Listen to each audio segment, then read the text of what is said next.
afternoon, ladies and gentlemen. Thank you so much for being here today, for sitting down so promptly. I'm so grateful. My name's Kumi Taguchi. It's such a pleasure to welcome you here on behalf of Australia for UNHCR on our annual World Refugee Day. This is my 6th year emceeing this event, and it's an absolute highlight of my year to see so many people, so many familiar faces, and to support such an incredible cause. And isn't it amazing to actually be in a room together today?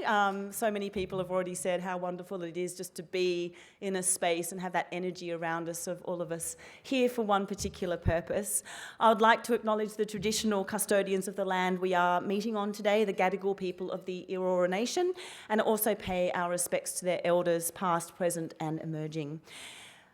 I know we're looking forward to this day. We also have a wonderful hybrid audience. So we've got about 300 and something people in this room and equivalent of that online. So to all of you watching from your homes or from your offices, I'd also really love to extend my welcome to you. You're very much in the room with us today, and we're thinking about you as well. We're also going to be inspired by some incredible speakers today, prominent Australians, former refugees, community advocates, and of course, the announcement of the Australia for UNHCR SBS Les Murray Refugee Recognition Award. On behalf of the board of UNHCR, Australia for UNHCR, and National Director Naomi Steer, I would also like to extend a very warm welcome and acknowledge our very special guests here today. Adrian Edwards, Regional Representative for UNHCR based in Canberra. Rosalind Croucher, President of the Australian Human Rights Commission. Our Chair, Michael Dwyer, and members of the board, Kate Dundas, Rick Millen, Zoe Garney and John Boltby. Our guest speakers, Special Representative Ian Chappell and refugee athletes Asif Sultani, Akech Makur, Choit and Golog Mabratu. Also, SBS Managing Director James Taylor, CEO of our premier sponsor First Sentier Mark Steinberg, Australia for UNHCR Special Representatives and Ambassadors Yari Bangura, Aminata Conte, Peter Gould and Karina Huang. Members of the Murray family, Tanya, Natalie, Andrew, Brent and Catalin, it's our pleasure to have you here as our guests today. And also thank you to the members of the Australia UNHCR Program Committee who are also here today. So much of this event couldn't be possible without our sponsors who have been on board for many years.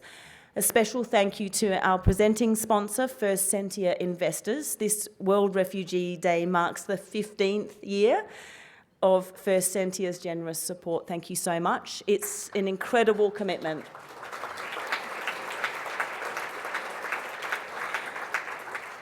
Thank you especially to First Sentier CEO Mark Steinberg. You will hear from him later today. We'd also like to thank our silver sponsors, Teachers Health, who are long-time supporters and existing partners of the organisation.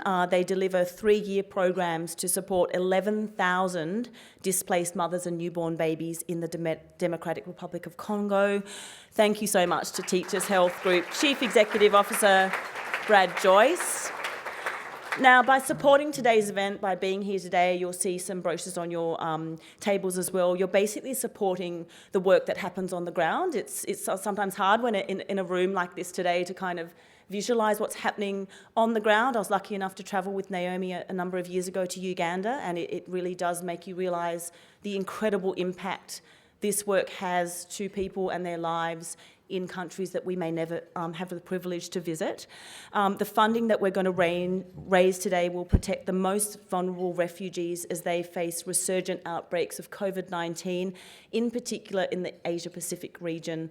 We're so sort of safe and protected here, it's just easy to forget how this kind of pandemic would be being managed in other regions. This year, for the first time, we're welcoming matched giving sponsors. Basically, our corporate sponsors are going to match all donations made here today by up to $25,000. So that basically means if you donate $200, that turns into $400. So that's an incredible opportunity to basically double what you're giving today and make a real impact.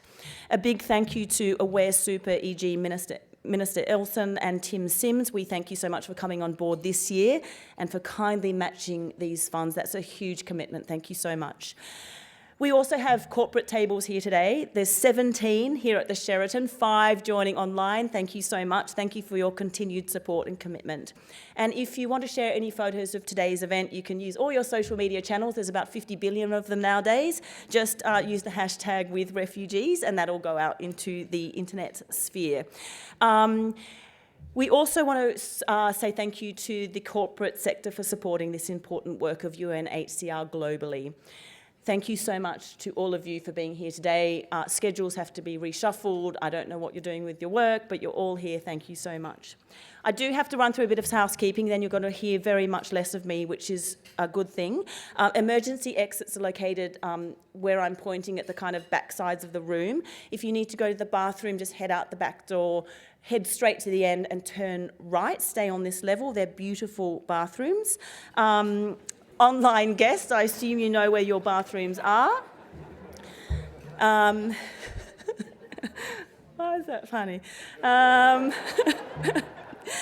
if you are online, you have this great capacity to chat to each other anytime you want throughout the event. It's a really great bit of software you're using. We used this last year as well for our event. You can basically make your live stream window a little smaller, and you'll see some sort of functionalities on the left-hand side of your panel, so you can chat to each other, which is actually really quite fun. And you'll also find biographies of all the speakers we have here today and more information about the funds that we're raising here today for all those people who need it the most. Now, World Refugee Day is about the celebration of the strength, resilience and courage of men, women and children who are forced to flee their home as a result of war, persecution and violence. It's also a celebration of refugee achievement, and of course the Tokyo Olympics is just ahead of us. And we are so privileged to have in the room here today 3 high-achieving and talented athletes who are all former refugees. This year's theme for World Refugee Day is the power of inclusion. On World Refugee Day, we call for greater inclusion of refugees in our communities, both locally and globally. So we're going to learn more about this today, and that this inclusion really is so much more important than ever, given the pandemic that we are suffering and will be suffering for a number of years now. It is one of the largest emergencies UNHCR has faced in its 70-year history, and we desperately need your help to support to get vital supplies and services to those who are in urgent need. You can protect and support refugees against COVID-19 today by donating.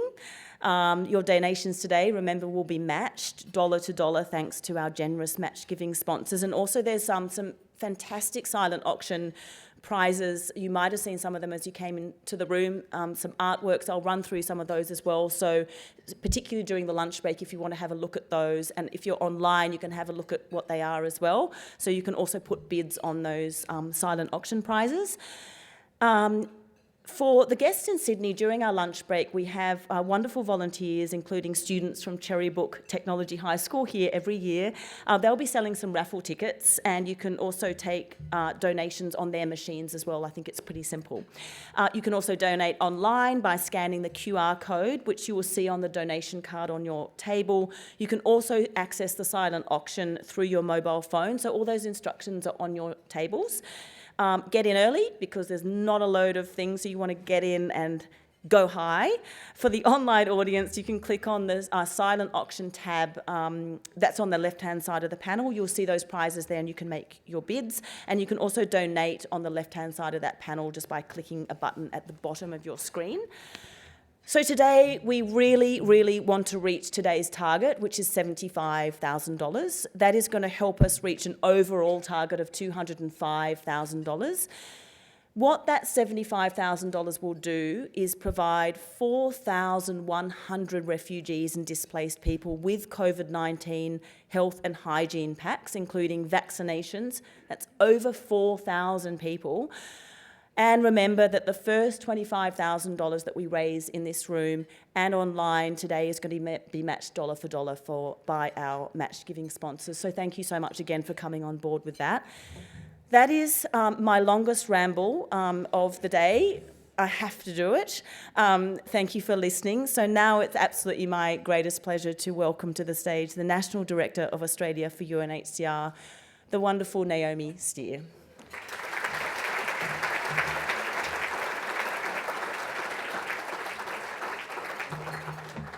Thanks, Kumi. And can I just say, please start. There's a lot of entrees sitting there waiting to be, and as I just said to Golgol, there's a lot of speeches, so start eating. But don't be too noisy because I'm going to be really interesting. So, or maybe I've got to be really interesting now. First off, I wanted to acknowledge also the traditional owners of this land that we are meeting on, and pay our respects to their elders past, present and emerging. And thank you everyone for joining us for our 15th World Refugee Day supporter event with First Sentia. I saw just as we were starting, and we have acknowledged and we will acknowledge the support of the current CEO, Mark, but I saw my old, well, I shouldn't say old Neil, he's trying to avoid me, Neil Cochrane, who's my chair on Aware Super, but it was Neil during his time at Centennia that actually first started the relationship and partnership with Australia for UNHCR so many years ago. So lovely to see that full circle at First Sentia at your table. Over the last 15 years, we've had some wonderful speakers and inspirational moments, and I'm so glad that we can come together in person again this year. It was touch and go, I'm sure you might agree with me, the last couple of days, but as Matt Perignon from Credit Suisse said, if you build it, they will come, and you have, so thank you. As you know, your support is more important than ever before. When the World Health Organization declared the COVID global pandemic last year on 11 of March, I was actually on a small Australia for UNHCR mission on the border of Eritrea and Ethiopia, looking at education, training and employment projects we might fund for the thousands of unaccompanied Eritrean refugee youth and children fleeing persecution and compulsory military service in Eritrea. My husband, who's sitting here somewhere, hello Peter, with my family, rang me as we were in the middle of the refugee camp. Last time he tracked me down in a remote location was to tell me that the tiler renovating our bathroom in Sydney may have put the tiles on upside down. A very first world issue. Wondering what was going to be the problem this time, however, he was asking when was I coming home, as in the weeks since I'd left, things had moved very quickly and the government was talking about closing the borders. My small team hot-footed at home, and it was very much a case of planes, trains and crowded minibuses as a massive dust storm blew over the border from Sudan, closing all the airports in northern Ethiopia. So we spent 9 hours trekking across the Ethiopian countryside in the dark, trying to get to an airport that was open that would get us to Addis Ababa so we could fly home. We made it by the skin of our teeth and flew into Sydney Airport as Australia's first quarantine came into place. I went straight home and didn't return to our office for another 6 months. In 3 days, my great team here in Sydney, Melbourne and Adelaide relocated remotely, where we stayed pretty much for the rest of the year, probably like many of you here today, and finding new ways of working, team building and engaging and communicating, and of course, fundraising. But what of those people I left behind? What was going to support them and the many other millions across the world without the protection of their countries of birth? UNHCR is an organisation that is a frontline organisation, with 2/3 of its staff working in conflict zones and on border situations, or as we say a bit quaintly, in the field. I was never prouder of UNHCR when our High Commissioner Filippo Grandi called on UNHCR staff to stay and deliver, and that's what all our colleagues around the world have continued to do. But I was equally proud of our donors and supporters who also continued to stand with refugees, helping us raise last year an amazing $33 million.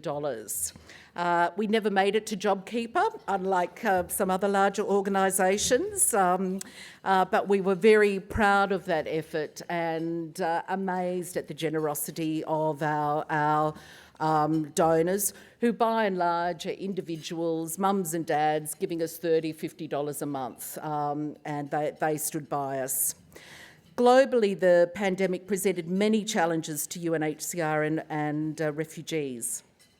Closure of borders, limited people's ability to seek asylum, also presented great challenges for humanitarian services and supply lines.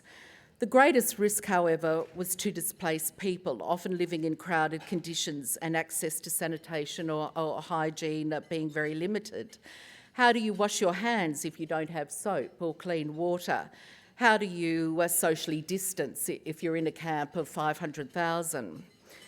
But for UNHCR and refugees, this is not the first time that they have faced the danger of large-scale communicable diseases: cholera, measles and Ebola, to name a few. UNHCR worked closely with refugee leaders and communities to expand hand washing, intensive care and quarantine facilities, as well as training for community outreach workers. Our donors raised nearly $3 million and supported several mask-making projects by women's groups in Bangladesh and Uganda, providing not only income but also protection to their communities. And thanks to Aware Super for being one of the supporters of this project. Elsewhere, we supported cash assistance programs for vulnerable women and their families. This continues to provide an important lifeline, paying school fees, rent, and simply putting food on the table. And special thank you to our leading women fund founding 50 members. I think I've got that right. There's a lot of F's there, but who are all part of the cash assistance support program supporting vulnerable women in Jordan, and also provided friendship and support to refugee women through our world-first Connecting World app, which opened up direct one-on-one conversations with women in Australia and refugee women in Jordan. We are now raising funds to support a women's business centre in Jordan, and anyone interested in supporting of that, any of the corporates or individuals, please see Deborah O'Neill, who is just sitting right here, thank you, in line sight. She'll be happy to take all the support she can get. For UNHCR, the COVID crisis was on top of many existing large-scale emergencies. And I've often said this, when I helped found UNHCR 21 years ago now, we would have a large-scale emergency. That's a movement of about 500,000 people, maybe, once every 3 years or 2 years. Now UNHCR has 6 or 7 such emergencies that it's dealing with in any 1 year. For UNHCR, the COVID crisis was on top of these emergencies, Syria, Yemen, DRC, for example. New emergencies broke out, sadly, after we left Ethiopia, after that rust-red cloud of dust chased us. Violence and conflict broke out in the Tigray region, pushing 70,000 people into Sudan. Australian donors also supported both refugees and the local population following the devastating port explosions in Lebanon. But outside emergencies, we are also supporting refugees and displaced people in long-term situations. Estimates vary, but the average length of time a refugee is estimated to be displaced is between 10 and 26 years. That's an extraordinary number. So I would say that the real refugee crisis we face is that too many refugees have been refugees for far too long, and better solutions are needed. The Global Compact on Refugees, affirmed by the General Assembly of the United Nations in 2018, was a big step forward in restating and mobilising international solidarity with refugees and trying to think outside the box about how we could respond to this enormous global displacement. Priorities emerged. The first, to ease pressure on host countries. The poorest countries in the world continue to host the largest populations of refugees.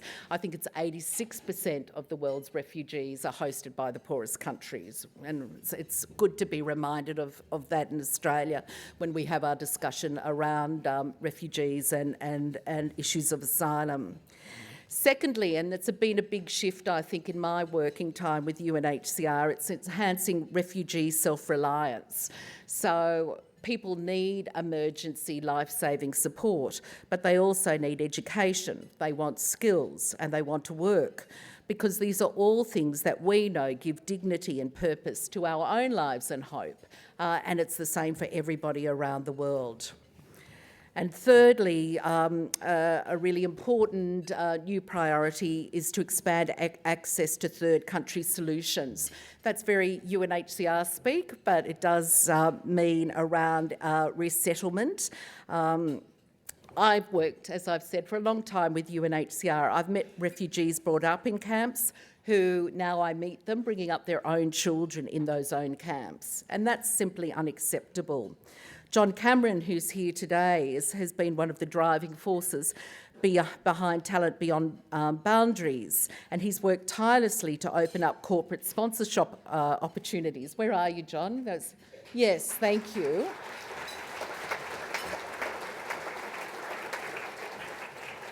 And with the Talent Beyond Borders team, I can see there, I'm so glad you're with us. But you've all done an amazing job looking for opportunities for corporate sponsorship, and I'm putting it out here. There are a lot of corporates who ask me how they can help beyond just providing donations. Well, there's many ways, and if you contact Talent Beyond Boundaries, you'll get a whole lot of ideas.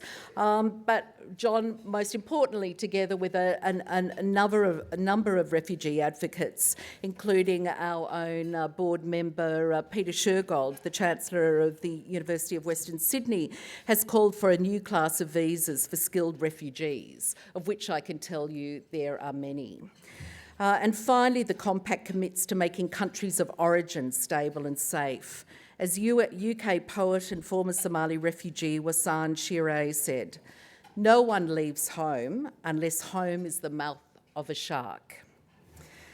At the heart of the Compact is the commitment to inclusiveness, for host countries to include refugees in national education and health systems, to give people the right to work, to be part of the local community. It also means being recognised as part of the local community, not just one of the many millions of displaced, but as a person with their own rights and dreams, skills and talents. We're going to hear later from our three amazing athletes who have achieved in their life most of us could only hope for. And it was exciting to hear that 29 refugee athletes will head to the Tokyo Olympics, carrying the hopes and aspirations of millions of people forcibly displaced by war and persecution. Inclusion matters to refugees, and we have a number of representatives from civil society here today who work to ensure refugee and new arrivals are connected to our community. SSI, where are you? There, yeah, shout out, who do so much to support resettlement of refugees. Starts, who does amazing work counselling and providing support to victims of torture and other trauma, of which sadly includes many refugees. And the other, I think our sister organisation UNICEF is here, waving the flag. Yes, there, thank you. I have to mention you, and I think it's important to say, people often say to me, oh, it's so competitive in fundraising, and it is. That's our job. But I have to say, when I go into the field and you see the cooperation between the relevant agencies and NGOs, I can assure you that it does work, and everybody has the benefit of the refugees and the people that they're there to support top of mind. Last year, we partnered with the Teachers Federation, Teachers Health, Public Education Foundation, and a number of corporates to provide tablets and PCs to student refugees in Sydney, forced in remote learning by the lockdown restrictions last year. I'm raising that because there are many ways corporates can help, and we put the call out to some of our corporate contacts who really responded generously, and that need is still there. So if you do want to help, please come to me and I will direct you to the right places. This year, we hope to partner with Maya Chagai, who some of you will remember was the founder of the Western Sydney Basketball Coaching Initiative, Savannah Pride, and he spoke at our last year's refugee event. And we want to help provide scholarships to his young players and also technology to support his homework club. Anyone interested? You know where I live. Finally, we're also honouring Les Murray today and recognising his support, encouragement and inclusiveness, not only through football, but through his genuine kindness and humanity. Now, where are the Murrays? you better be here because this is a big part of the program, and such a delight to meet you. And I look forward to coming down the stairs and seeing you in person.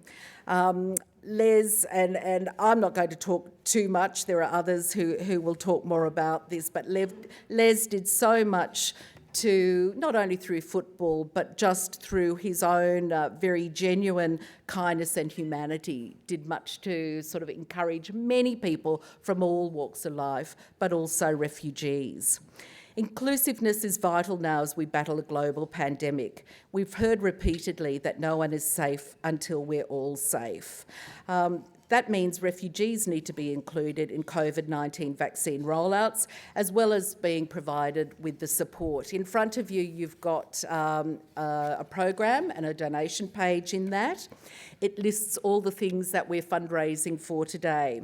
Cash assistance for vulnerable families, water and sanitation facilities, face masks, soap and hand sanitizer, hygiene kits, nursing support, and vaccination transport and delivery. So there are plenty of opportunities to help. As our High Commissioner Filippo Grandi has said, the worst of crises require the best of humanity. Now is the time for action. We can prevent COVID-19 from spreading. With your support, we can save lives. Thank you so much. I'm going to leave you with a video outlining the essential work of UNHCR in protecting refugees and displaced people against the COVID-19 pandemic, and I urge you all to do what you can to help. Thank you.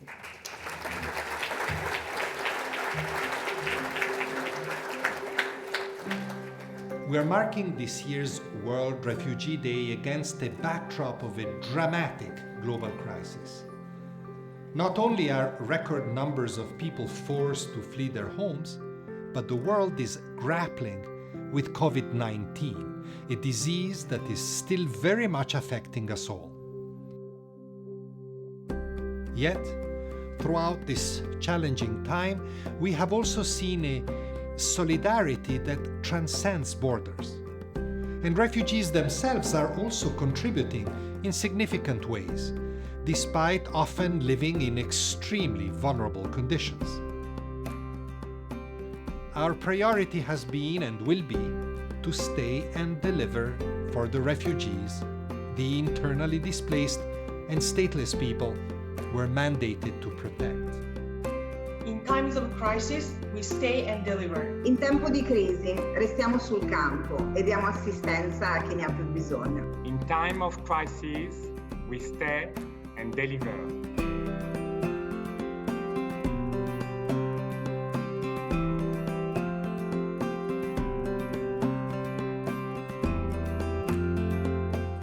Nearly 86% of refugees and forcibly displaced live in low and middle income countries, where the health systems are already stretched. And we are trying to make sure that refugees, IDPs, stateless people, migrants, that they are not overlooked. UNHCR's role is to coordinate, disseminating the information in UNHCR platforms to make sure that all refugees are aware of the registration process for the vaccination. Mobilizing help and support to prepare and respond to the pandemic has been vital in the past months. But we cannot do this alone. Whoever you are, no matter where you come from, every one of us can make a difference. Every action truly counts.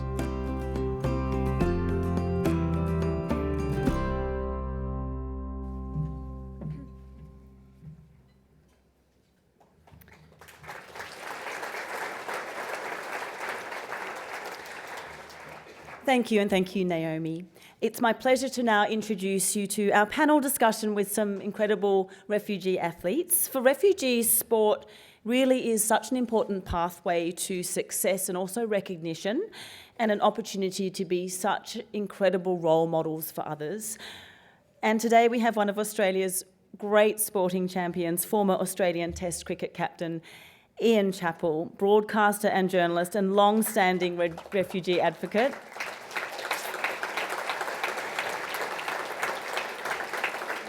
Also, our Australia for UNHCR Special Representative Ian Chappell is going to be leading our panel discussion today. Thank you so much, Ian. Always such a pleasure to see you. Thank you. Thank you, ladies and gentlemen. I see that I'm in conversation with our three special guests. I should warn you, I'm no Richard Feidler. He can sing. Firstly, I'd like to call upon Golgol Mabretu. Now, Golgol was born in Sudan, fled the Eritrean-Ethiopian War, and was granted refugee status in Australia. He's gone on to represent Australia as a footballer in the under-23 team, and he's currently playing for the Brisbane Roar in the A-League.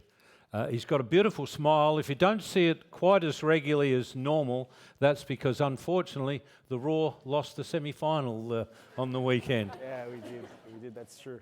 Welcome to our lunch in Gold Coast.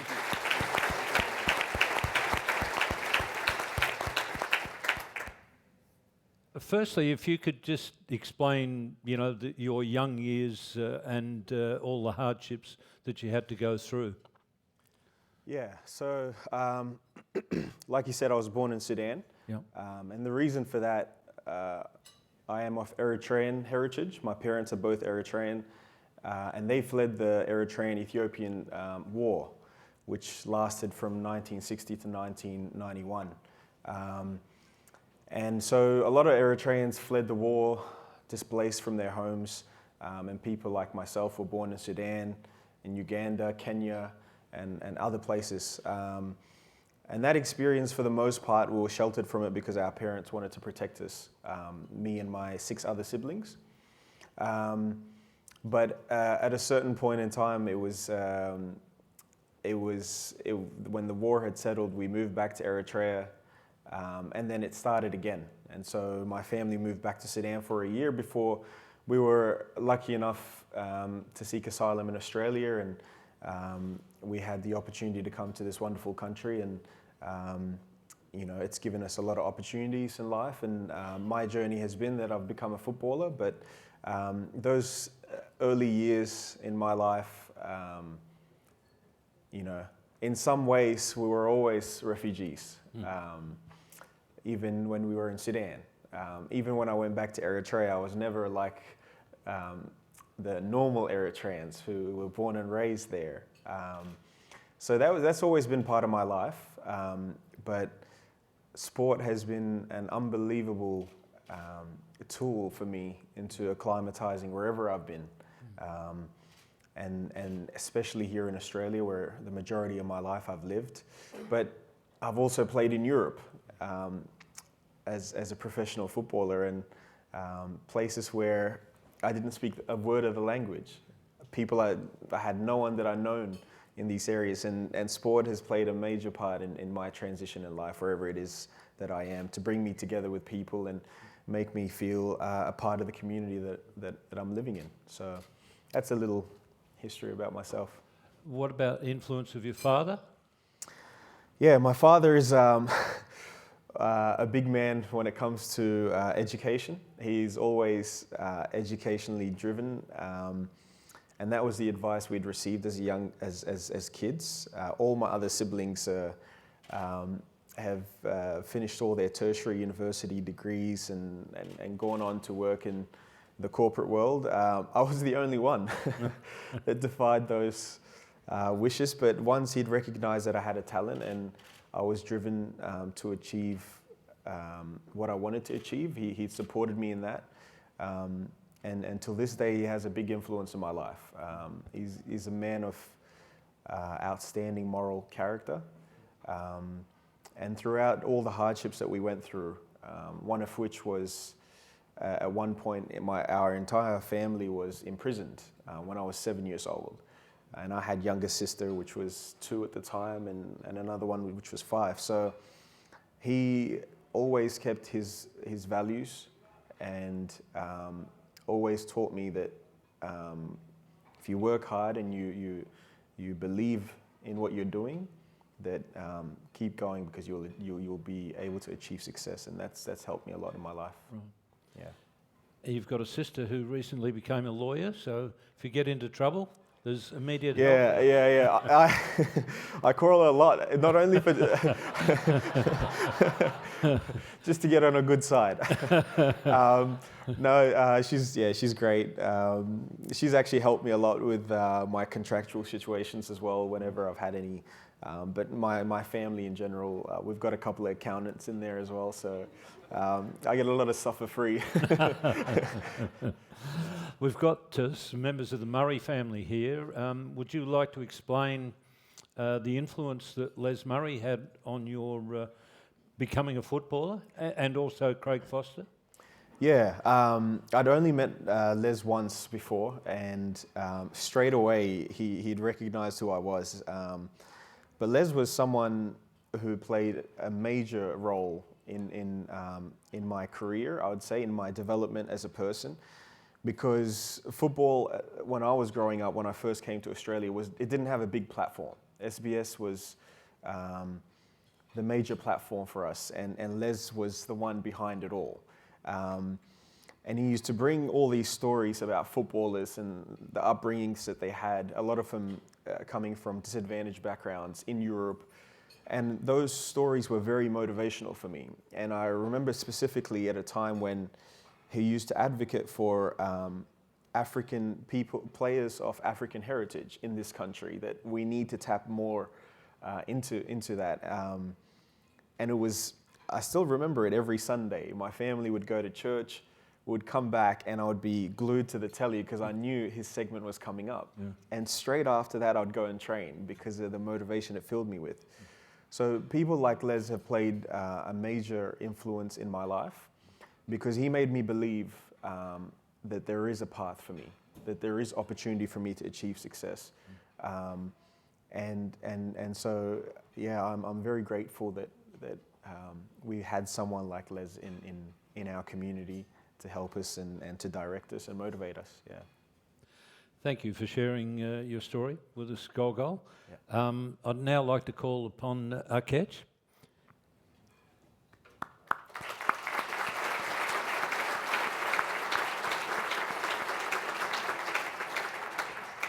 Akech Makua Chot was born in South Sudan, spent 12 years in the Kakuma refugee camp in Kenya, and had the misfortune to have her father die basically just after your birth.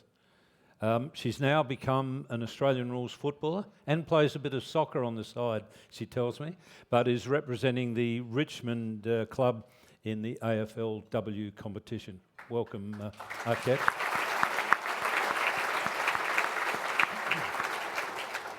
Would you like to tell us about those early years, and particularly the 12 years in the Kakuma camp? A bit similar to Gogo. I was born in South Sudan, and when my mum was a month pregnant of myself, Dad passed away, and she didn't know she was pregnant at the time. In our South Sudanese culture, it's totally normal to have many wives. So my dad was married to 7 at the time. So gentlemen, you can come talk to me afterwards. I can explain the protocol. So Dad was married to 7 wives at the time, and the reason for that was because he was the paramount chief of his people. So he was probably the youngest chief of his people. He was in his 30s, and 3 of his wives were pregnant at the time. So I got 2 other sisters named Kejma Kurchwat as well. And in South Sudanese culture, that name's given to basically the end of that generation. So I shared that name with my 2 sisters. My mum had an eye infection, and at the time in Sudan there was still a lot of conflict. Dad just passed away with 12 of his brothers that same day from a tribal conflict that was going on. So Mum developed eye infection, and obviously small things that we take for granted in Australia, where we come from, very major things, and there was no medical facilities which facilitate for her treatment. So we had to go the neighboring country, and that neighboring country was Kenya. So we eventually made the trip to Kenya. It was my mom, my auntie, because I was a very chubby kid. I don't know what happened, but it's tragic. And mum just could not carry me by herself. So we eventually had to take my auntie, Amal, with us. So there was the three of us. We set off on this unknown journey. Mum didn't know any language that all the countries we were eventually going to go to, which ended up in Uganda, and then went to all the different borders. Mum explains to me, she actually explained to me earlier this year that since I was born, nothing's ever been easy. Obviously, dad passing on. And then when we got to Uganda, there was an Antonov attack in the village that we were staying at. And my mum and I were displaced for about three hours. They didn't know what happened to me. They thought something had happened to me with that attack. It just happened that some family took me, saw me just sitting, playing, and ran off with me. And then they found me at the camp. We eventually finally made it to Kakuma, where after mum got the treatment in Nairobi, where we stayed for a little bit, my uncle said, why don't you guys go to Kakuma, see if there's better opportunities there for you and the kids. We just basically stayed in Kakuma for that time. We were in Kenya until we left in 2005. My family were finally granted. And I think the attitude in Australia with a lot of Australians is that, refugees, we just sit in these camps. For a lot of us, we went to school. Agencies like the UNHCR provided us education. They provided us hope where we can wake up in the morning and go to schools and, get education so that we can actually hope for better futures. And 16 years later, living in Australia, I am an Australian rules football player. My older sister just got elected into the WA Parliament as the first South Sudanese Australian in the North Metropolitan region. That to happen to a single mom who had so much determination, strength, to raise 8 children by herself, who, all of us have really done well because of that hope that was that instilled in us and the opportunities that were given to us living in a refugee camp. And, the donations that you guys give today, or you've been giving, or your families gave like 16 years ago, probably went to my family and I. So, yeah. Terrific, yeah.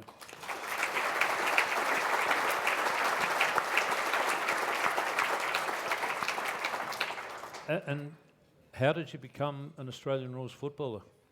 Oh, I was, just like a lot of young African kids.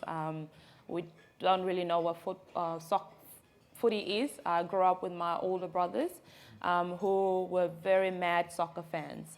And in the Kenyan refugee camp, Kakuma we were at, it was always just soccer. But because it was only the boys that were allowed to play soccer, I always got pushed to go and play volleyball because that was the only sport that was available for the girls.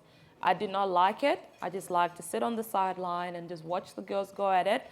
But I just always wanted to play soccer.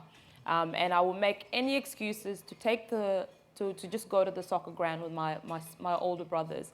So I would say, can I carry your boots to soccer? And just make any excuses up. And then that's just slowly they introduced me to soccer.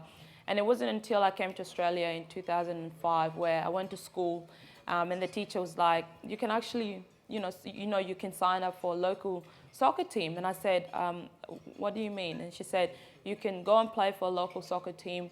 And that's basically what you do. And I went home, I was so excited. I told Mum. Mum was like, yeah, I don't have a problem with it. But it was my older brother that had the problem because, our norm as Africans is that, young women, sports is not for us. And for me, I was this determined 12-year-old that just wanted to play soccer. And I would, go to soccer training. I'll come back home, I'll be grounded. And all I was doing was playing soccer. And the only place that I was allowed to go to was church and school. and I was just like confused. And it was a battle for about a year, battling with my older brother. And then finally, Mum stepped in and said, look, she's just playing soccer. I hear she's really good at it. Why don't we just encourage her to do it? So finally, I was allowed to play soccer. When I was 15, I got selected for the All-Australian Schoolgirls. I went to China, represented the state and Australia in that competition. And then it wasn't until I was 19 where opportunities in soccer just kind of went dead for me, because I had an opportunity to come to Sydney and play here in the National League, but my mum said no, because I was 18 at the time and she just wasn't comfortable with me moving across the country all the way from Perth. Perth is a far place. And Mum was just like, nah, you're not doing that. So I kind of had to make a decision either to go and play another sport. I was always very good at sports. I was either going to play footy or basketball. And I just looked at footy and I said, look, there's all these fans that are just cheering for these teams. I don't know what's happening, but it just looks like a lot of fun. And I am going to play footy. I don't see a lot of girls like myself playing it, but I'm going to play footy. So I started in 2013. Within the first couple of weeks, I got selected for the state team. And then I went from the state team. I don't know what they saw, but it was all happening. It was just happening really quickly. And then the AFL announced that the inaugural AFL women's competition was going to be launched. And at the time, when you live in Perth, I don't know if a lot of you guys have been to Perth, you know there's two teams, West Coast Eagles and the Fremantle Dockers. And when I came to Australia, the only one team that was doing good was the West Coast Eagles. Yeah. And the Purple Army did not win a premiership, so I just did not understand them at all. The Eagles had good-looking men, and they had a better team song. So I said, I'm just going to barrack for that team. And that was basically how it all started. So when the inaugural competition was announced, the Fremantle Dockers were the ones that got the team. I was excited for them because I was like, well, good for them. At least they get to boost up their fan base with the women team. But I was like, I'm probably not going to play for them because I just can't see myself playing for the Fremantle Dockers. Draft day came. It was a different situation. Again, I didn't want to move state just yet. Then I nominated for the state-based draft, and then the Fremantle Dockers picked me up as in the first AFLW competition. That's how it all started. Terrific.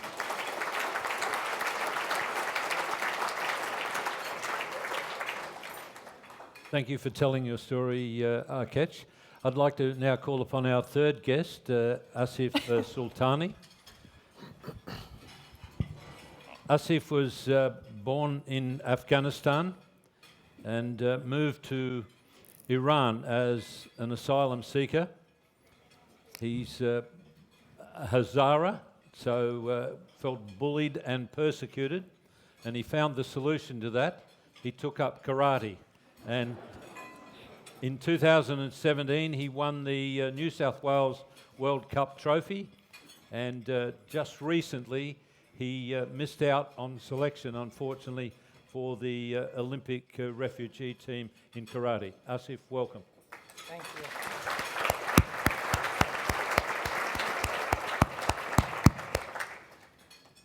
Asif, those early years for you must have been pretty hard to take.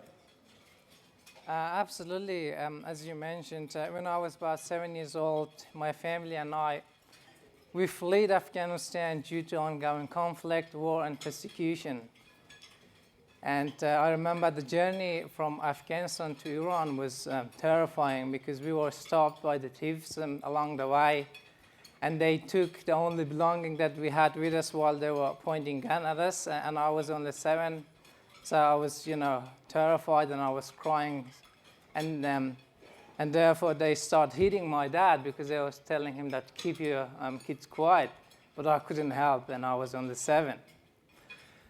When we arrived in Iran, we were not only being persecuted for being a Hazara, but also for being asylum seeker and undocumented.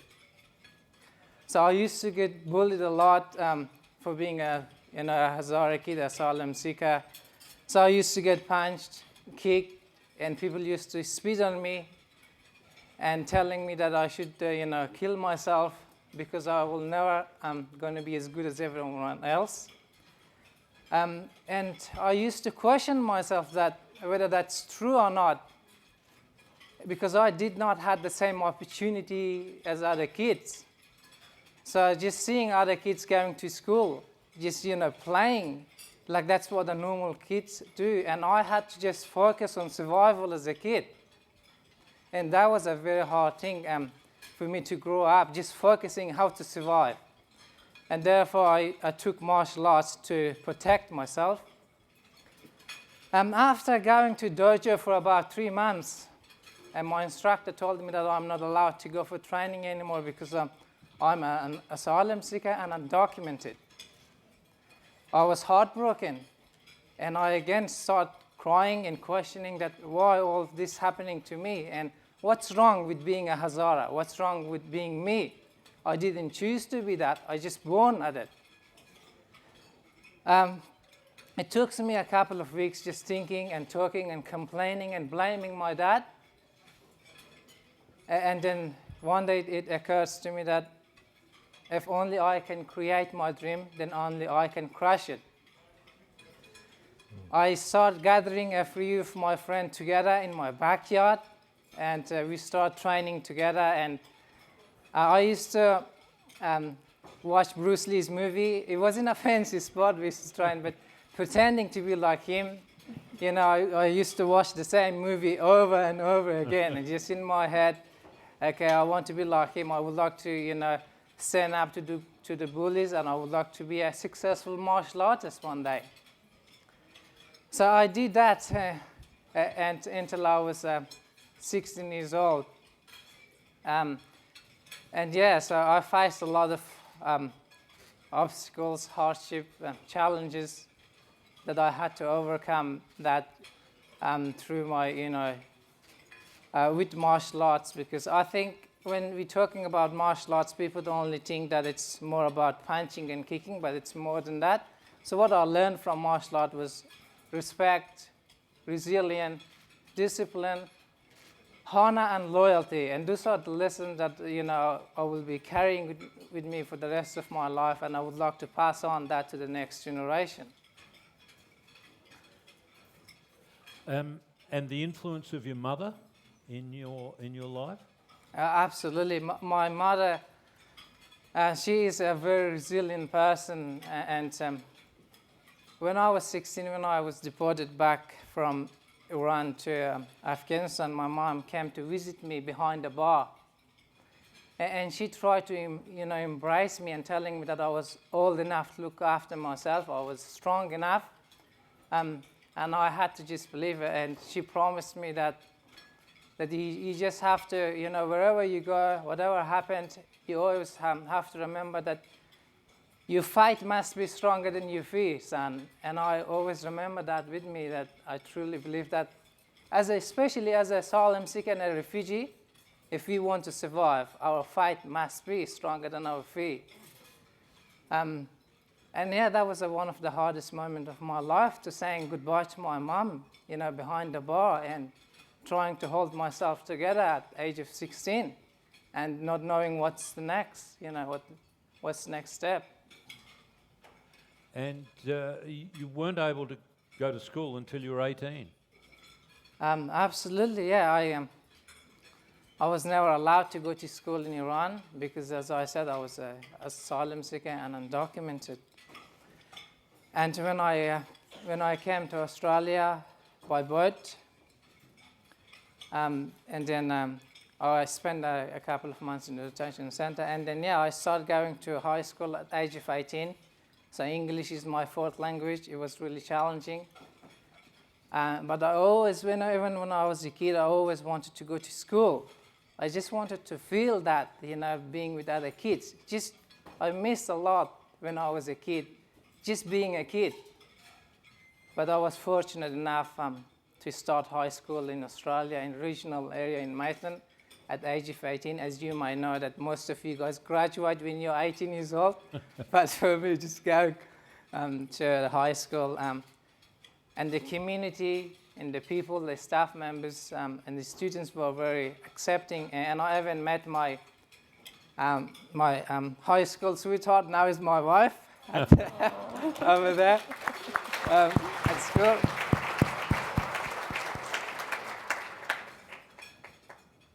Terrific. Just finally, we've just got a couple of minutes left. If you could, a lot of today is about inclusivity. So if you'd all like to just talk about what that means to you guys. You want to start first, Asif? Absolutely. I think as a refugee, when we lost everything, like for me, like after 18 years, I'm still asylum seeker. I was asylum seeker for 14 years, and I've been a refugee, a temporary refugee, for 4 years. And I don't know how long that's going to take for me to become a permanent resident. I don't know, another 18 years?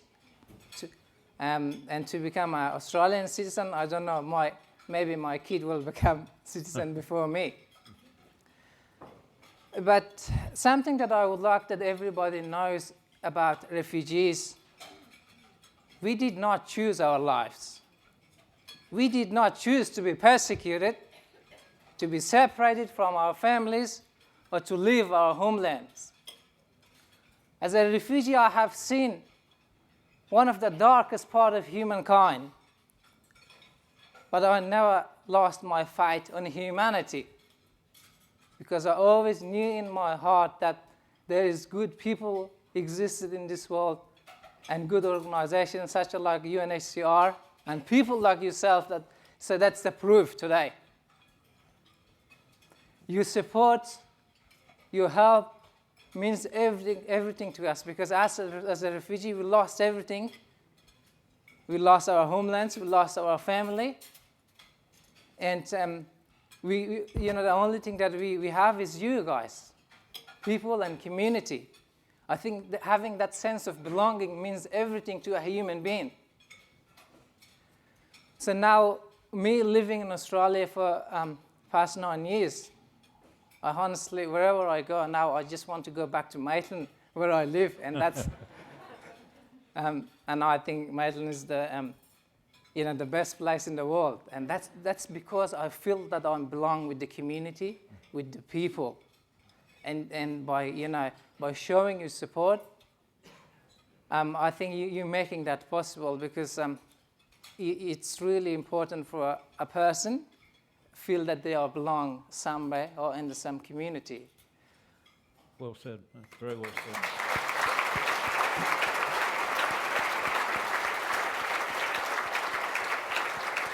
Okay. I think he's pretty much said everything that I was going to say. For me, as a young South Sudanese woman, I remembered when I started playing footy, I went to a carnival day, and the way those parents embraced me, the way they accepted me, the way they welcomed me, I thought they were on something. They were giving me oranges and all these different things, and I was just like, what's happening here? But it was that sense of belonging that made me go back to football. It's that sense of belonging that 8 years later, I am able to fulfill my dreams. I'm able to play at the Richmond Football Club and be able to tell my story there and represent my family, represent my community, and represent all the women that were told no, especially for my community. And I think that's what inclusion is to me. Being included, no matter where you come from, no matter what your background is, no matter how tall or short your skin color is. And as Asif said, a lot of us don't just wake up and say, oh, we're going to leave our families behind. There's my mom who has 2 parents still alive. She has not been with them for over 20 years, and seeing my mom go through being a parent by herself and raising 8 kids with 8 different personalities by herself was really difficult. And to come to a country where no one, you don't know how to speak the language, and you are basically, being prosecuted by your fellow citizens that are living, your neighbors. Your neighbors I don't even remember the first time my neighbors said hi to us when we first came to Australia. It was almost people looked at us like we're this big problem that are here. And it's like, if we can all accept and love one another as the human race. I recently said in a documentary, you know, whether you're rich, broke, poor, whatever you are, when you die, you go on the ground. We're all going to the same place at the end of the day. So until we can get back to the basic fundamentals of what makes us humans, which is we're on this planet together, and whether you're a refugee, you're a migrant, you're an asylum seeker, you live in the richest suburbs in Sydney or Melbourne or wherever you live, you know, until we can have people who are united like this in a room, who have the same vision of helping each other so that we can come up together, then that's what inclusion is. And I feel like it's refugees feeling a part of the community.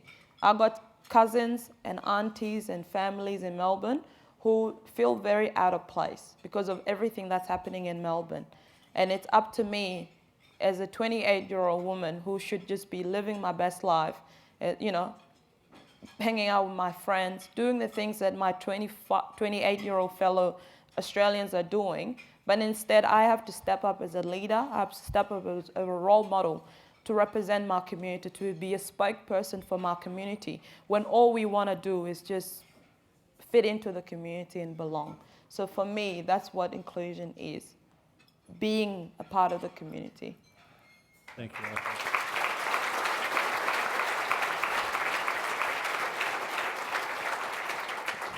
Golgol, you've got the final word. Thank you. These fine young people have already covered most of it, but I would just like to say something small in terms of refugees. A lot of times we see them as people whom we have to help, but people sometimes forget what these people can give to us and what they contribute to our society as well. Oftentimes, I'm sure many of you here would know of stories of people that have gone to third world countries and have been like their perspective changes completely when they see that people who have very little in life, but their joy is so full. And a lot of refugees that come to this Australia, like Asif was saying before, that they're looking for safety, they're looking for a better life, they're looking for a better future for their families. And these people have something that oftentimes gets overlooked, and it's that joy that they have in their heart that they carry in their everyday lives and if we tap into that, they can be outstanding citizens in our country. And organizations like UNHCR, they give us this opportunity to have hope, to have a future. So everyone that's supporting and donating, I'm very grateful for it. Thank you for being here, and thank you for having us. And I look forward to the changes that we can make collectively.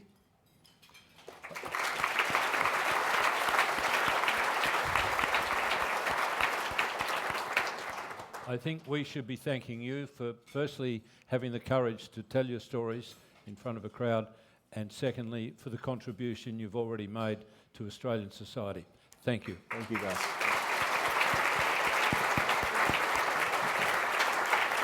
Thanks, Asif. Thank you. Okay. Thank you, Ian.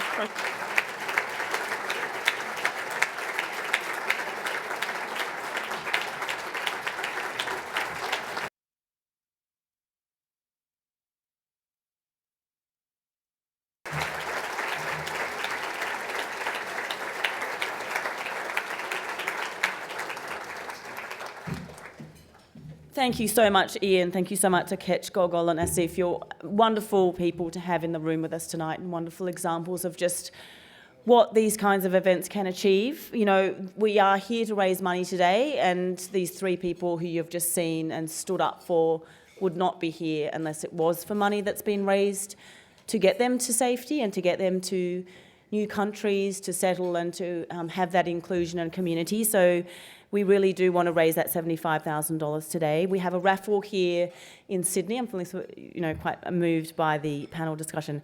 We have a raffle here in Sydney for those of you who would like to donate that way. I'm going to not race through all the items, but there are some information on your table. So, for example, there's 16 items basically. They're all really cool. You can go to some spas, do some wine stuff, go to a tiny house. Tickets are $25 each. You can get 5 for $80 or 10 for $150. So 10 for $150 is the best value, so go for that one. We also have some really great silent auctions running today, which is also for those of us joining us online. I hope you're having a great time at home. You can also participate in the silent auction. There's 14 items available. You can look at those items in the back room there, or if you're online, including an amazing holiday package to Noosa, fantastic artworks. There's a Ken Doan limited edition piece out there, which is beautiful and bright and so optimistic. You can do that silent auction through your mobile phone. There's also details on the table. I'm racing through because I know it's lunch break time. So lunch break time is the time that you can get those raffle tickets, the 10 for $150 ideally, for those of us here in Sydney. And we're going to have a 20-minute lunch break here in the room in Sydney, but for those online, for that 20 minutes, you're going to experience a really amazing insight into life as a Syrian refugee living in Jordan. So you can grab a cup of tea, grab a cup of coffee, keep looking at the broadcast, and you will basically be taken to Jordan for 20 minutes, and we'll see you back here in 20 minutes.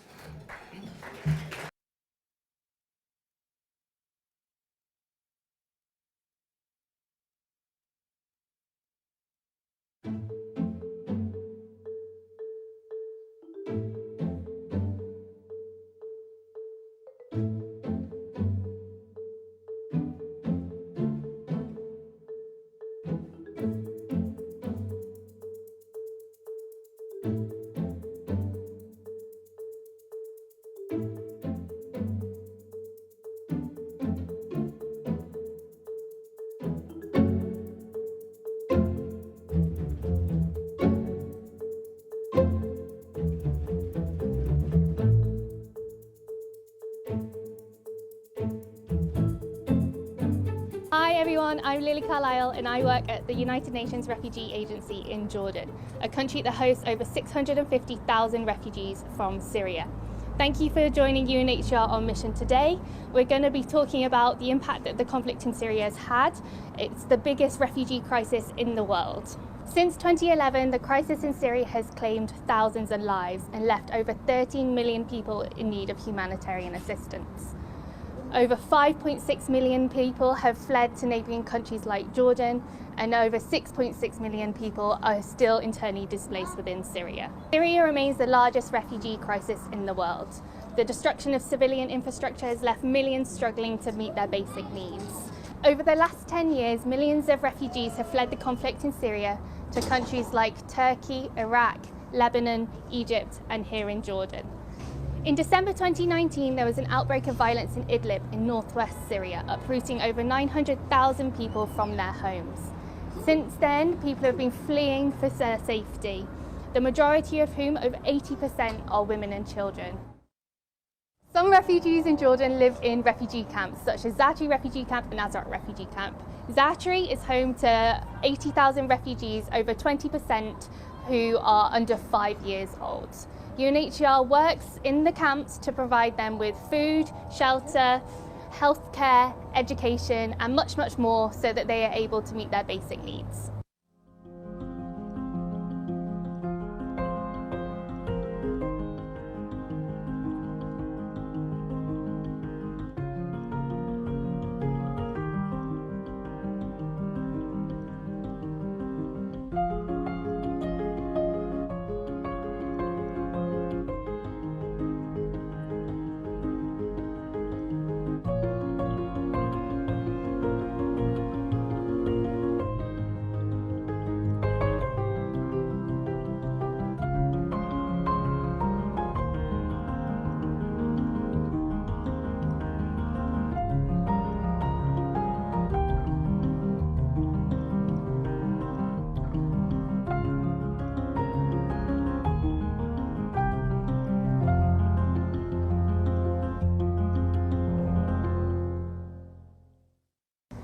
Jordan itself is the second largest host of refugees per capita in the world. This means that there are over 650,000 refugees living in Jordan. Over 80% of them live outside refugee camps, and that means that they live here in cities like Amman. Living outside of a refugee camp doesn't necessarily mean stability or success. Over 80% of refugees in Jordan live below the poverty line. That means that they live on less than $3 a day. Meeting their basic needs, such as paying their rent, buying food, paying their electricity, water bills, is a daily struggle. That's why UNHCR's cash assistance is so important. Today I'm here with Jamila. I'm going to visit Jamila and her family, her 4 children. They live in an area of East Amman, one of the poorest neighbourhoods in the city. They've been here since 2013 when they fled their home in Homs. Every month they're one of 30,000 families who get cash assistance from UNHCR in Jordan. So today, hopefully, is the day where they're going to go and pick up their money.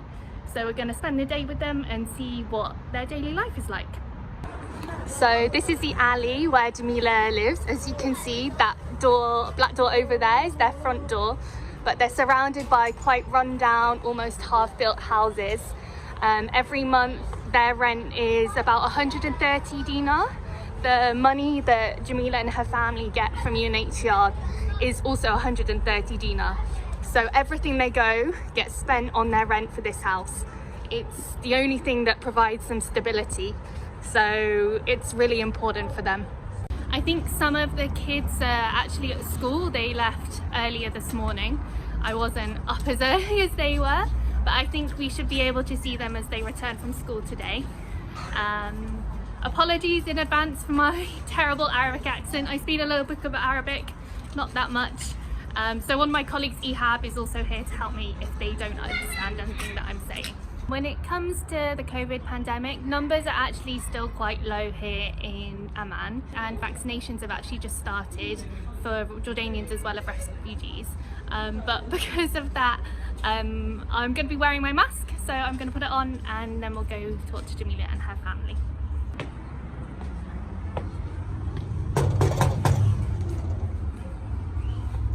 مرحبا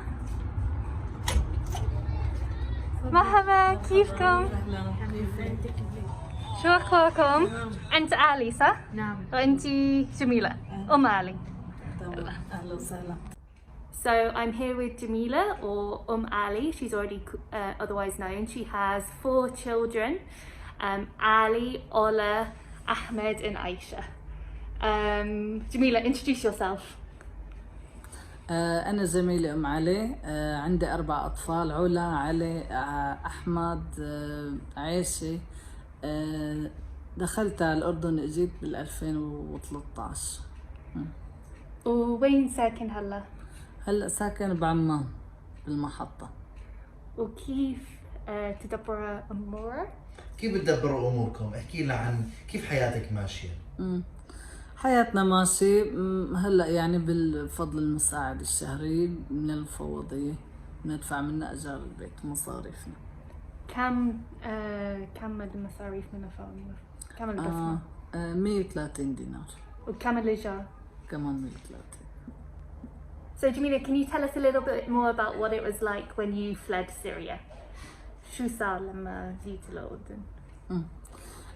لما صارت الأجواء كتير مرعبة مخيفة، أجواء الحرب، الضرب من كل الجهات، هون اضطرينا نطلع من سوريا. ضبيت أولادي وطلعت معهم، وكانت الرحلة صعبة على الأردن. مشينا بطرقات صعبة، طرقات خطرة، وإجينا على الأردن واجهنا كتير صعوبات. طبعا ضبيت أولادي ومسكتهم من هون ومن هون، درت بالي عليهم لحد ما عبرنا الأجواء الحدود الأردنية، دخلنا على المخيم. وبالنسبة زوجك؟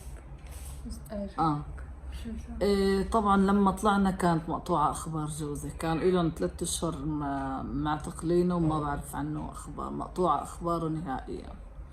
هون فقدت الأمل إنه يطلع، وحسيت حالي المسؤولة الوحيدة عن أولادي، ضبيتهم وطلعتهم. تمام الحمد لله.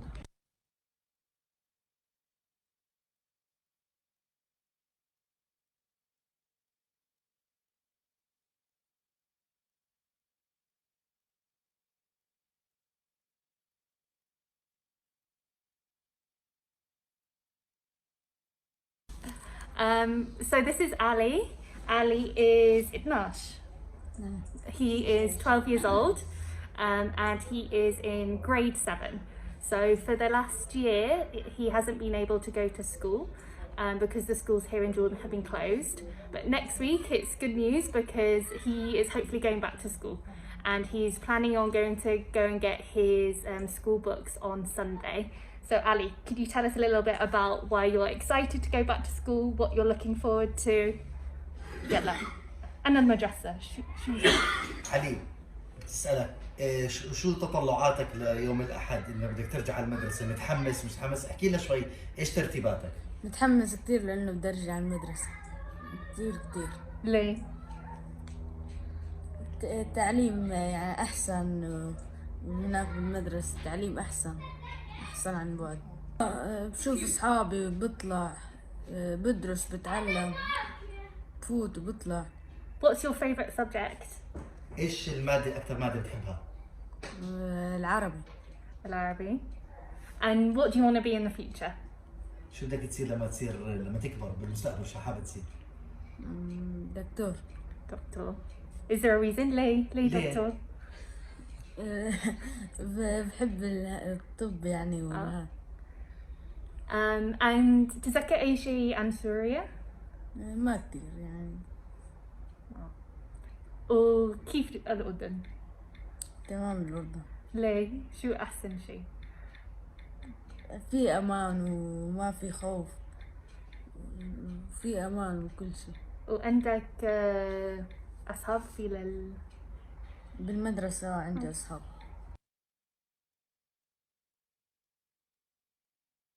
مرحبا أنا علي، حابة أورجيكم المطبخ اللي وراي.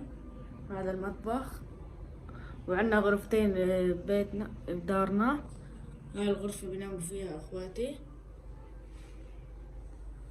هاي غرفة القعدة. وهاي كتبي يوم الأحد جنتتي. يوم الأحد نروح على المدرسة. يوم الأحد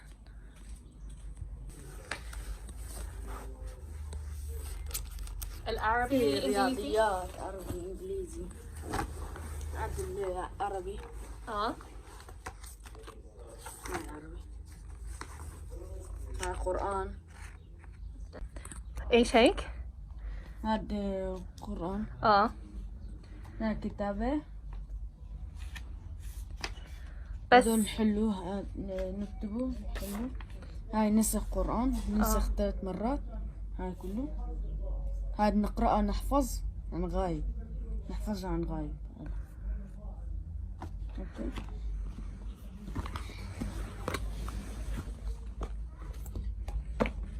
في الرياضيات. وهي كتب من الصف السابع. بس في يوم الأحد في كتب جديد. كتب جديد. أي شيء؟ كل كتب إنجليزي رياضيات عربي حاسوب جغرافيا مهني كله هذا يجي إنجليزي. وأنت متحمسة كتير المدرسة. So Ali says when he's not at school, he spends most of his time on his phone. As a family, they just have one phone which they share between them. It's actually their mum's phone, but I think there are sometimes a few arguments about who gets to use it. مسلسل سوري هندي.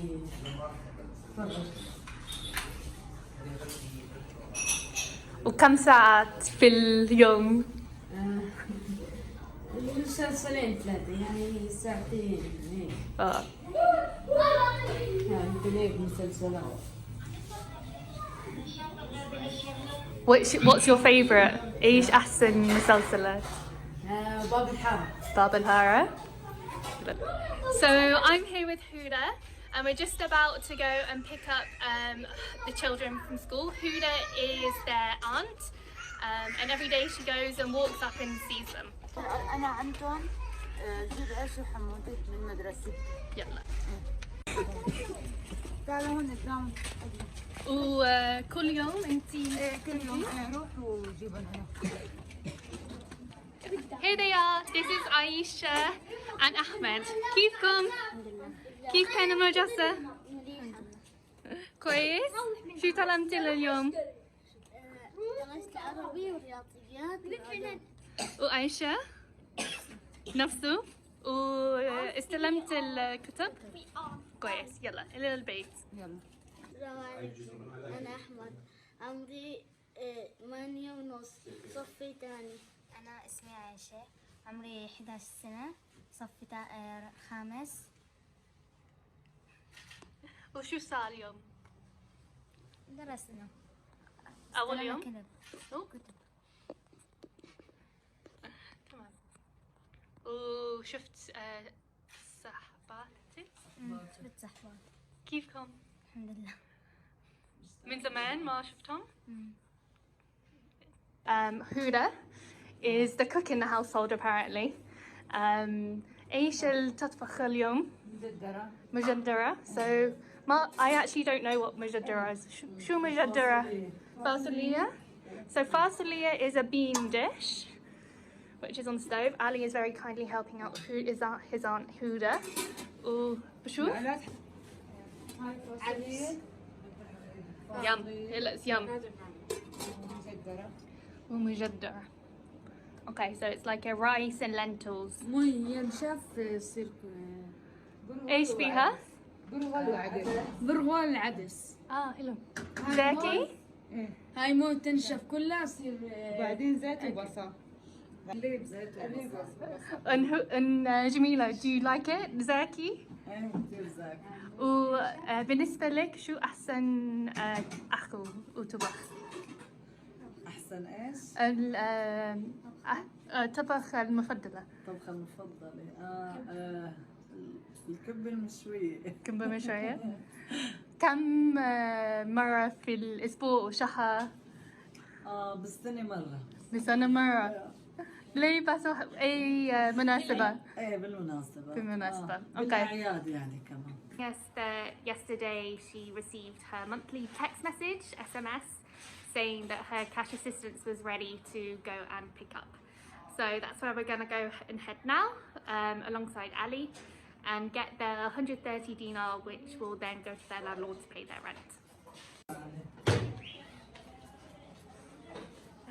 وين البنك؟ تحت. بعيد؟ تحت ورا محطة. تمام. So this is the area where Jamila and her family live. That's their house up there, the black door, and then down the alleyway leads onto one of the main roads in Amman. We've got the market opposite. There's a little corner shop here, and because it's a Thursday, there's people out in the streets ready to enjoy their weekend.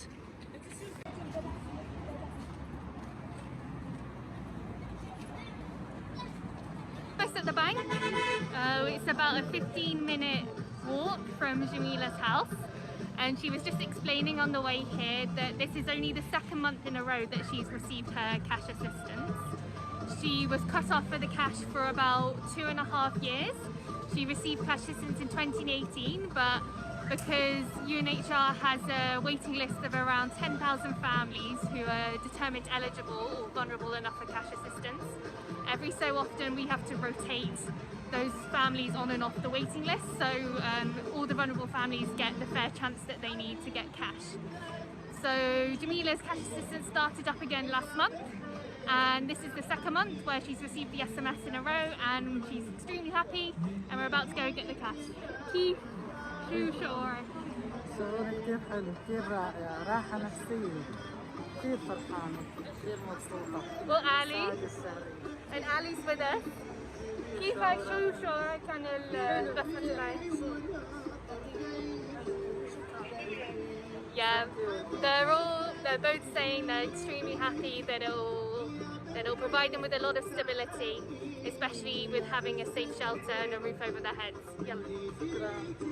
Yeah, so We're just going, the bank is just up here.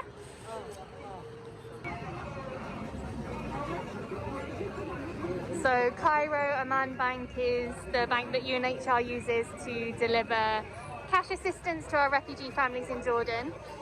The cash assistance normally gets delivered at the beginning of the month, and as you can see here, the SMS was sent to a couple of families yesterday, so everyone's queuing to get their money out.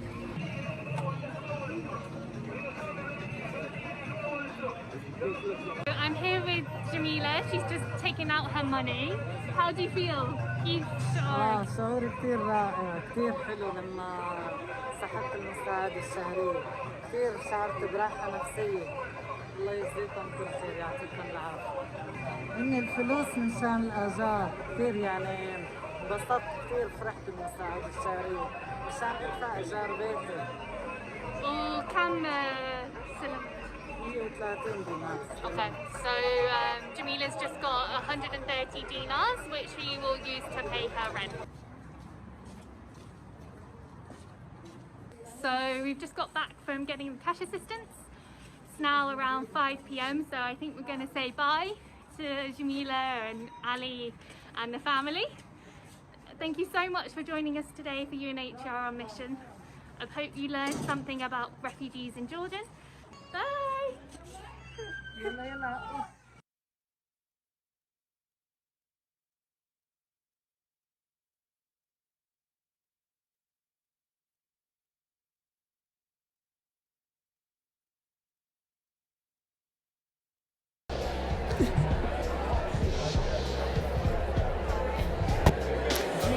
Ladies and gentlemen, if I could ask you to take your seats, that would be fantastic. If I could ask you to take your seats, that would be fantastic. Thank you so much.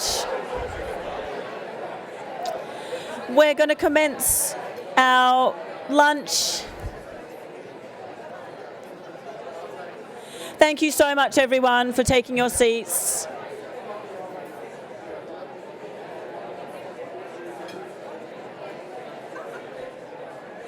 Okay, I'm going to keep things going, so if you could take your seats, that would be fantastic. Thank you so much.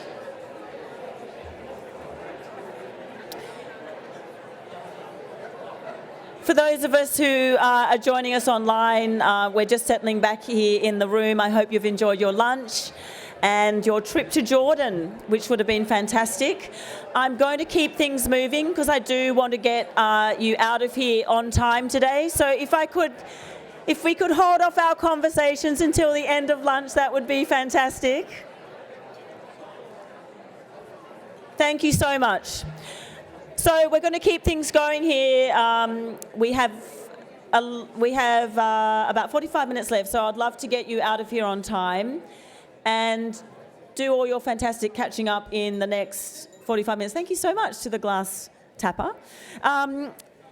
I hope you had a fantastic lunch. If you did miss getting some raffle tickets, we have some volunteers at the back of the room. They'll be standing next to those pillars very shortly, so you can pop over and grab those raffle tickets. We've got between now and the end of the event to secure those tickets for those fantastic prizes. We will draw the prizes final thing before the end of lunch, so you want to stick around for that to see if you've won.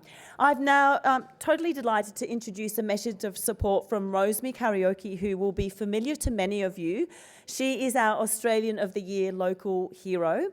Rosemary is an absolute force of nature. Her work to connect refugee and migrant women and include them in wider community activities has been recognised at the highest level and has been featured in the wonderful documentary called Rosemary's Way. Rosemary was going to be here in person today, but she can't, so we're thrilled to announce that she will be accepting yet another accolade. It's called a Community Fellowship from Western Sydney University. We'll hear from Rosemary after we play this trailer from the award-winning feature called Rosemary's Way. How are you? You're wondering who's this crazy woman here? I knew it had to be you. Rosemary knows the community. She knows the pulse of the community. She's the mom of everybody. I'm a great believer of different cultures coming together. Miracle for me is like I met an angel on the street. Isolation is one of the biggest problems in the migrant community.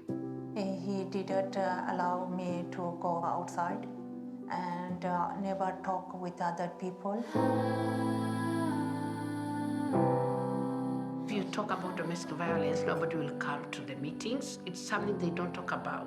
So you need to find a different way of approaching it. I have been trying to call you, I've been trying to SMS you. I really want you to come. And I don't want to know this time. There's so many women who don't leave their home. I wish I can be in the Aussies area and see how they do, know how they think, just feel how Aussies feel. I've gotten a house for you and the kids. I really want you to come. There's not much cultural diversity here. I thought, you know, we've got to get something happening here as well. Originally from Peru. I'm from Congo. Today, all I'm looking for is a husband, a farmer. I want to see the refugee women learn about the beautiful people we found in this country. I am beautiful. She brings people together. She's so positive. What happened, you cannot change it, but you can change what is ahead. She's sometimes a friend, sometimes like a mother. She has done so much for me. Time to let go and be a superhero. She's this big mama. She beams goodness and light. I am Romero Karnuki, the 2021 Australian local hero. And I work with as a multicultural community liaison officer with the New South Wales Police. That is my day job, where my role is to connect the community who are refugees and migrants. I connect them with the police to build the trust. I'm a bridger. I bring the police to the community and I take the community to the police.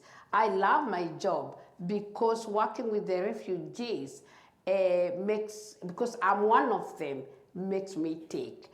And I am very sorry today to tell you that I will not be with you because I'm graduating today at Western Sydney Uni with a honorary degree that recognizes the work I do with the community. Isolation is a very big thing, which I went through when I came to this country because I come from a very large family of 16 children, 2 mothers and a father, and cousins and aunties. When I come here, I'm alone. So I find many women come here, they didn't have women at risk, or just women who just came from refugee. They don't know anybody. They have no language. They don't know where to start.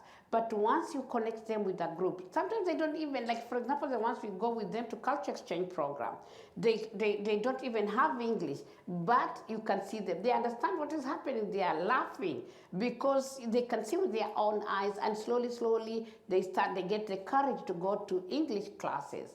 So once I finish with my day job, which is the police work, I also continue working with the refugees.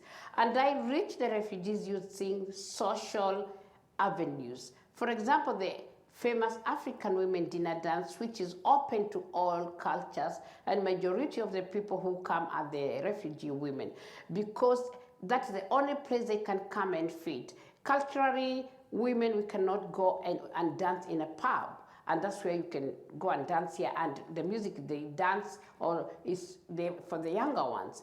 Another thing I do is a project called Cultural Exchange Program, where I take refugee women from different cultures, for example, the Afghan, the Indians, the Iraqis, the Africans of different countries.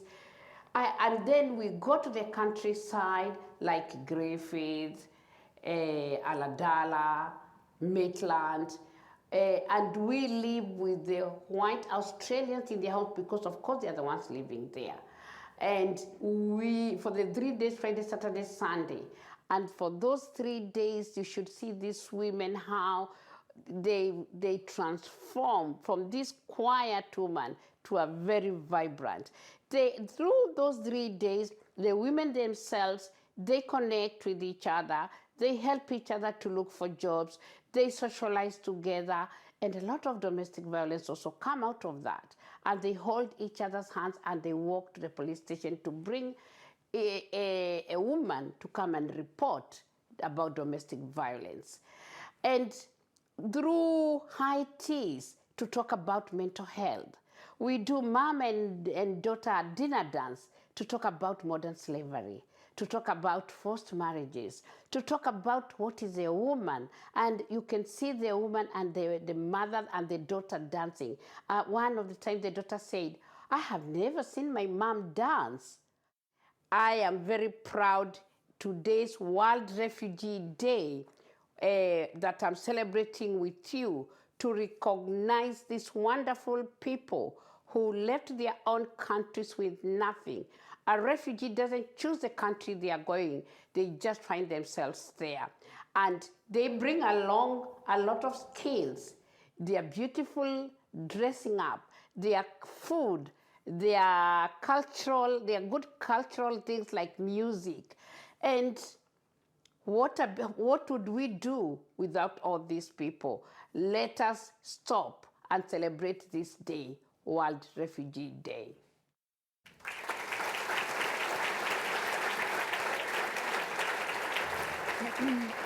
And it's fantastic to have in the room today one of the stars from Rosemary's Way, Pasca Madewa at table 6. Thank you so much for being here today. We're very proud to say that Pasca is employed by Australia for UNHCR as part of their refugee support program. And if you want to see the full documentary, Rosemary's Way, you can. You can actually just go to the website, which is rosemarieswaythefilm.org, and you can just basically register your interest online there and watch the whole film. Our next guest is the UNHCR's regional representative, Adrian Edwards, who recently arrived to take up his role in Australia, New Zealand, Papua New Guinea, and the South Pacific. Adrian is a long-standing friend of Australia for UNHCR, having previously served as head of UNHCR's Global Communication Service. Welcome, Adrian.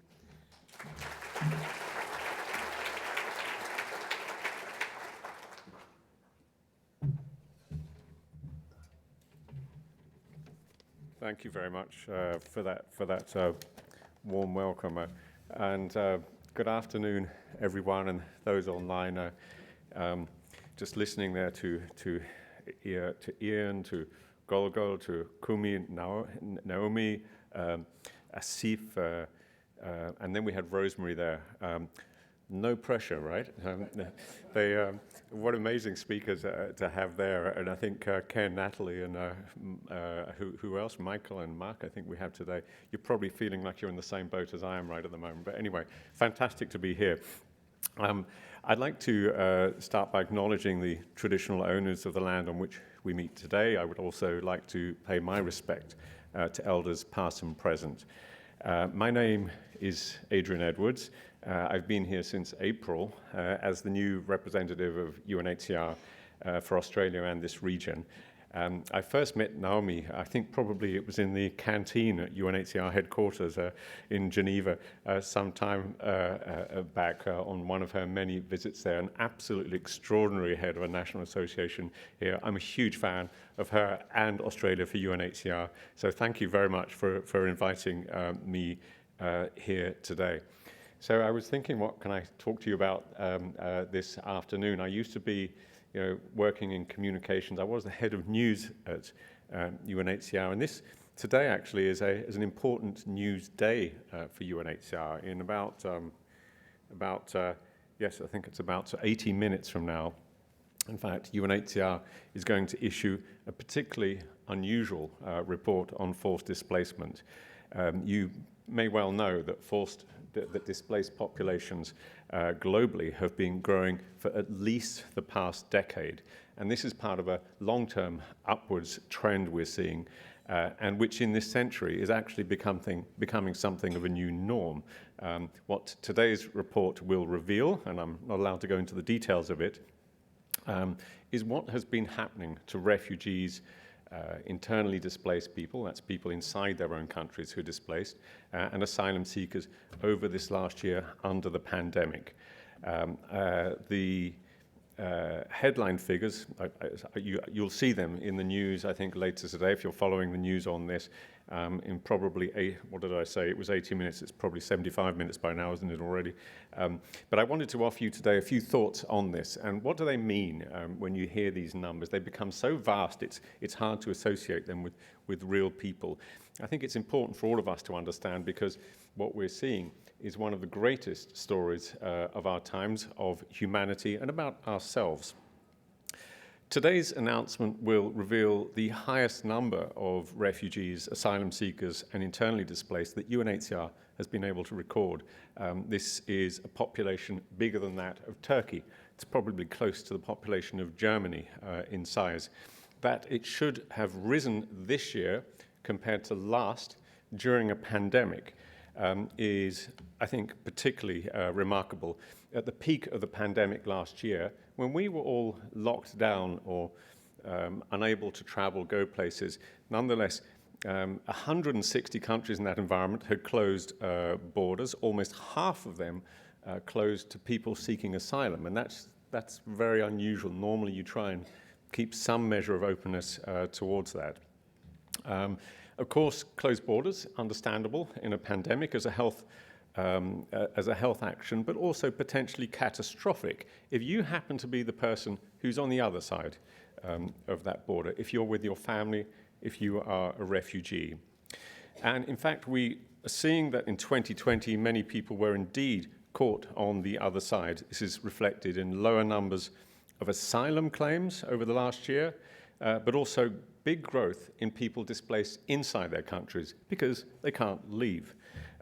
There's also, sadly, a drop in resettlement, which is something that normally in Australia's been a big friend of the world when it comes to refugees in resettlement. But we've seen that too, collapsing really to figures of a few hundreds only over the last year.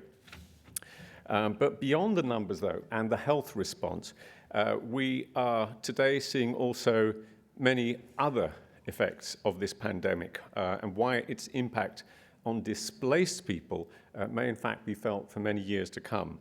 We know of lost jobs, lost income, lost schooling, increased poverty, families cutting back to 1 or 2 meals a day in some cases, increased incidents of domestic and gender violence, but also tragically of child marriages as well. This is an age-old poverty coping mechanism. And as you heard before, I would add that through this crisis, UNHCR and our partners, we did stay, we did deliver, and I pay tribute to the 13 of our colleagues who lost their lives over the last year. What this report that's coming out today will also show is how the relationship between displacement and climate change is increasingly intersecting, and hence why it's so important that adaptation and resilience are part of the planning. 14 years ago, some of you might recall that the then UN Secretary General, Ban Ki-moon, he ventured that conflict in Sudan's Darfur region had its roots in climate change. And at that time, that was a controversial view. Today, whether it's the Sahel, Somalia, Syria, South Sudan, Afghanistan, northern Mozambique, elsewhere, the relationship is no longer contested in the way it was. Many of today's major conflicts are in climate-stressed regions. So climate stress in these places has been followed by conflict. Conflict creates displacement, and displacement is tending to last longer. And also, it's a factor that dissuades people from going home if there's not much viable that's left. So I've given you this, and it is a pretty bleak picture of the world, but I also want to tell you why it is that it may be not quite as bad as the headlines suggest. I was a headline writer, but why also we do need more work on solutions and new approaches, why doing what many of you are already doing is already part of changing the human, not just the refugee landscape. First, and contrary to what you might read in the news, the refugee crisis, as we see today, is not nearly as global as you might think. Also, it's questionable whether it is a crisis or is it just a political crisis, a crisis at that level. A few years ago, and in my former role at UNHCR, I wrote a headline to the effect of biggest displaced population since World War II. Now, that story at that time went worldwide. It served to get a lot of interest in the issue. But I got a huge amount of grief from a number of friends on this. UNHCR was created in the aftermath of the Second World War. We are 70 this year. But refugees didn't start with UNHCR nor with World War II. They didn't even start in the 17th century with the expulsions from France of the Protestant Huguenots, and at the time when the term refugee is often thought to have originated. In fact, there are refugees to asylum, references to asylum in texts from 3,500 years ago. Ancient Egyptians, Babylonians, Assyrians, others, the great cultures of the Middle East. This was a phenomenon. What do we do to help people who are displaced? People were sitting in rooms 3.5 millennia ago, going through some of the same issues in a way that we are. Refugees are as old as the world. They've been welcomed by some, rejected by others over this period. In the year 2021, we can say with some confidence we have been here before. This is history and context, and without knowing our history, well, then we don't have much future. So second is the question of where are all these refugees? Well, some, as you know, are with us in the room today. You've heard from them. But virtually all the world's displaced are in fact nowhere near Australia or New Zealand. 86%, as you heard from Naomi, are instead in poor and developing countries. These are the places it is so important for Australia and other countries to stand shoulder to shoulder with and help, and why indeed foreign aid is so important for helping people and stabilizing matters as one of the elements. As a footnote, I'll add that conflict in the world is also actually a little bit less widespread than many of us might imagine. More than 2/3 of refugees, in fact, come from just 5 places: Syria, Venezuela, Afghanistan, South Sudan, and Myanmar. Imagine if we could tackle the root causes and end conflict in even one of these places. But we don't have to wait for wars to end, for the climate to change, or for the better, that is, or for more people to realize that demonizing refugees is not any kind of solution. What really matters is actions we all can take to help, because it's when we get involved, as many of you are, that things start to change. Inclusivity grows, and countries and communities that you heard about earlier work together. And in this regard, in the few weeks I've been here in Australia, I've seen amazing things, including right here in Sydney. I was out in Marrickville a few days ago seeing the amazing work of SSI and the Ignite Small Business Startup Initiative there, meeting a few of that team and the refugee entrepreneurs there. They get it. Congratulations, Violet. Is Violet here today? Yes. Then I caught up with Cindy and the bakers at the Bread and Butter Project. I don't know if Cindy's in the room, but also absolutely phenomenal. They get it too. A week or so earlier, I was at an event with career seekers looking at how to provide internships as a way into livelihoods and work for refugees. It's absolutely a great program. I would encourage, if anyone in the room is looking for interns, please, consider these kind of initiatives. No matter whether it's a single life we help or 1,000 or the millions that you'll hear about in the report I spoke about. Human rights always starts with helping the individual and making the world better through inclusion. Whether it's a job, a chance to learn, a helping hand, an internship, a sporting opportunity, and really phenomenal to hear from Ian and all our sporting athletes here today. Even a single extra resettlement place in this beautiful country, and especially a donation to Australia for UNHCR, Each of these acts is about making our world a better place. I've spoken way too long, longer than I should, but thank you very much for giving me your time, everyone. Happy World Refugee Day. Keep the faith. And I'll just end with quoting something I heard earlier: if only we can create our dream, only we can crush it. Thank you, Asif, for that. Thank you, everyone.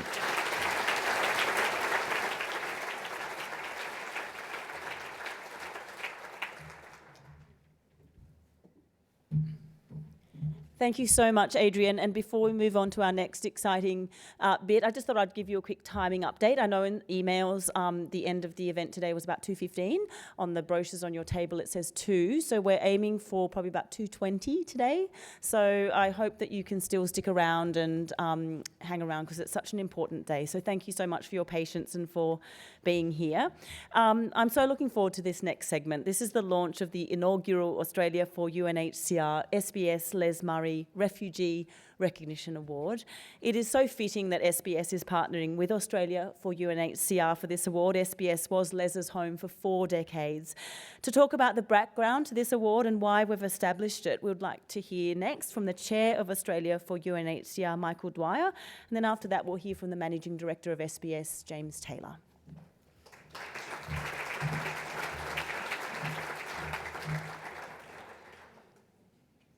Isn't this fabulous? I'm looking out on an audience made up of friends.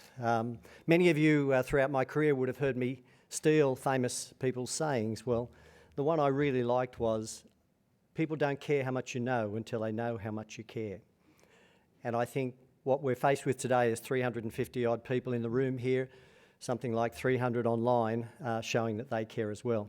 And breaking news, 2 good friends of mine, or 3 good friends of mine, have just been having conversations around the table, and a bit of, I suppose, one-upmanship sort of started to play in. So Colin Tate, the boss of Connexus Financial, said to another good friend of his, Craig Bingham from Bennelong Funds Management, who then said it to Jeff Chapman from Bangarra Group. So they've each decided to combine their forces and just put $20,000 on the table. So.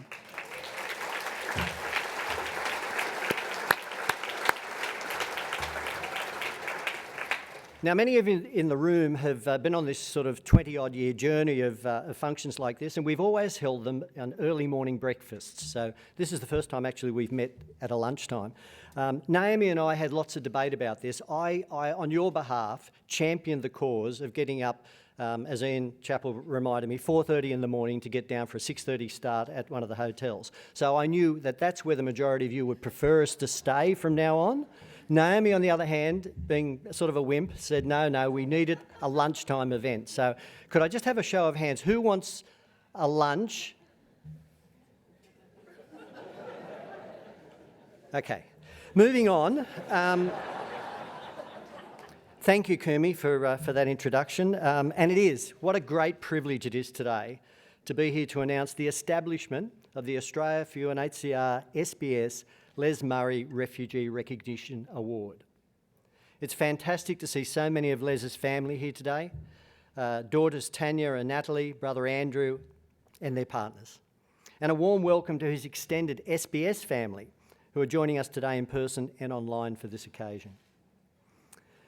I acknowledge our special guests from Football Australia and others from the football world who are also involved. It's fitting that SBS and Australia for UNHCR are working in a partnership to launch this award and commit to it for the next 3 years.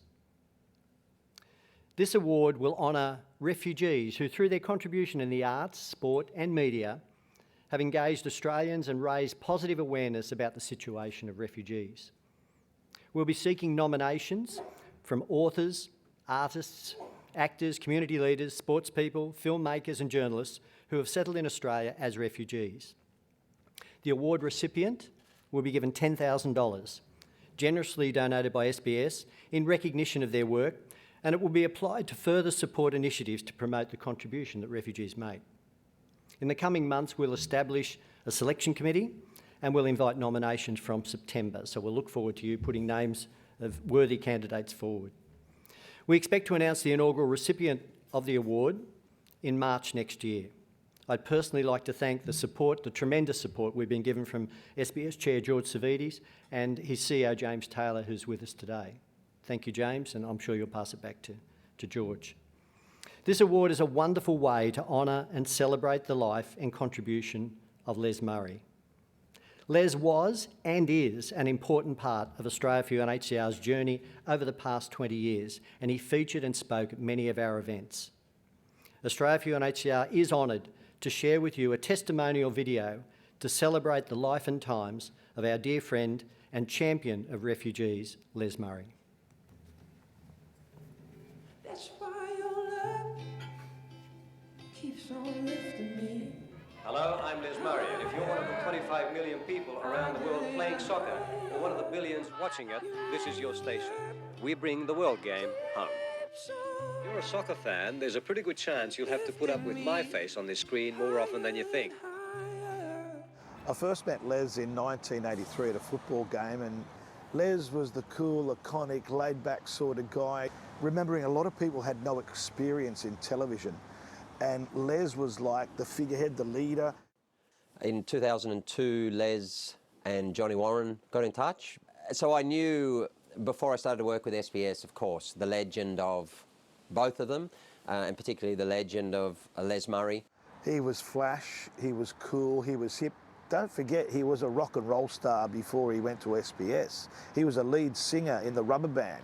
I came to understand why people wrote and sang songs about him, and his career-long famed insistence on giving respect to the game. Good evening, buonasera, welcome to the World Game. Good evening, buenos noches, welcome. And hello again from the World Game. How was it that the Australians managed to pull this one off?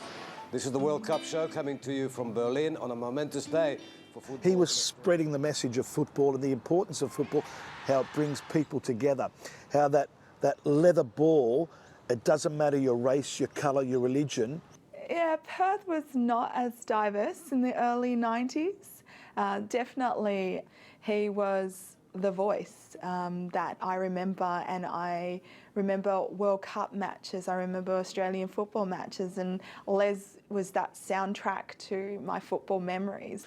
One of the reasons the football community loved Les was because he championed showing World Cups on television. When he first started broadcasting, football was not particularly popular in Australia, and when I first started reporting on the game, women's football was not particularly popular in Australia.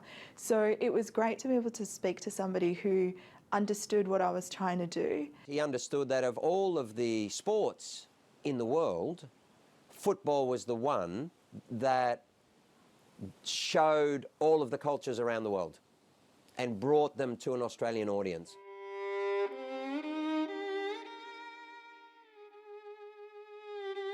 Back then, the Hungarian soccer team was very famous. They were winning lots of games, and Les was all worked up about watching them, and that was the start of his love for football.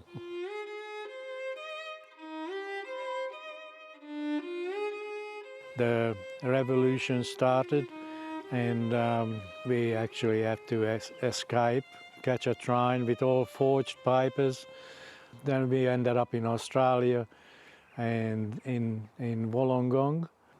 Well, I was 13, but Les was 11, and we couldn't speak the language, and Les was actually very good at the languages. Les was very much a family man. He's got 2 daughters and 3 grandchildren, and he loved them all. He was very much into family, loved us as well, 2 brothers. We got together every Wednesday. Les loved to come because I was cooking, and he demanded if he come, I must cook Hungarian food. Les never forgot where it was that he came from, even as he became, in some ways, larger than his own life itself. I am a refugee. In 1956, as a small boy, my family and I crossed the border from Hungary into Austria. From the early days, Les was a really strong supporter of Australia for UNHCR and all our events. As a refugee, how did you become a refugee? How did you end up finally in Australia? Well, we're going back to 60 years now, thereabouts. And the first time I became a refugee when the Nazis occupied Hungary. I think he came to most of our World Refugee Day events. He was also a guest speaker, and I think many people who've come also to those breakfasts year after year will remember him being a wonderful and warm interviewer of young refugee sports people. Because of the encouragement he gave, I started a women's football website called The Women's Game. And from there, I started reporting on Australian women's football, following Les's lead of, if it's not there, I'm going to go ahead and start it, and have done so for the last 15 years.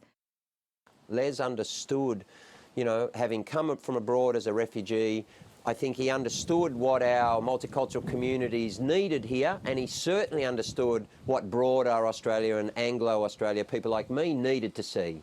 Of course, his real name was Laszlo Ergay.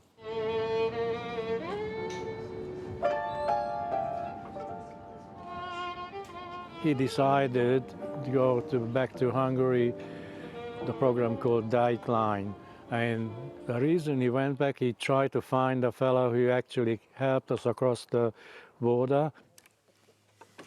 So then Julius hid us in the hay shed at the back of the yard. So this is all firewood. And that's where Julius told us to hide. And we literally buried ourselves in hay so that if the soldiers or the police come in here, they couldn't find us anywhere. Nevem Ürge László. Ürge László. Én 11 éves gyerek voltam, itt laktam a D blokkban. Tehát ön emlékszik? Igen. Emlékszik rá? Igen, hát kisrác volt Igen. ebben a házban. Leülhetek? Leülhetek? She remembers the family.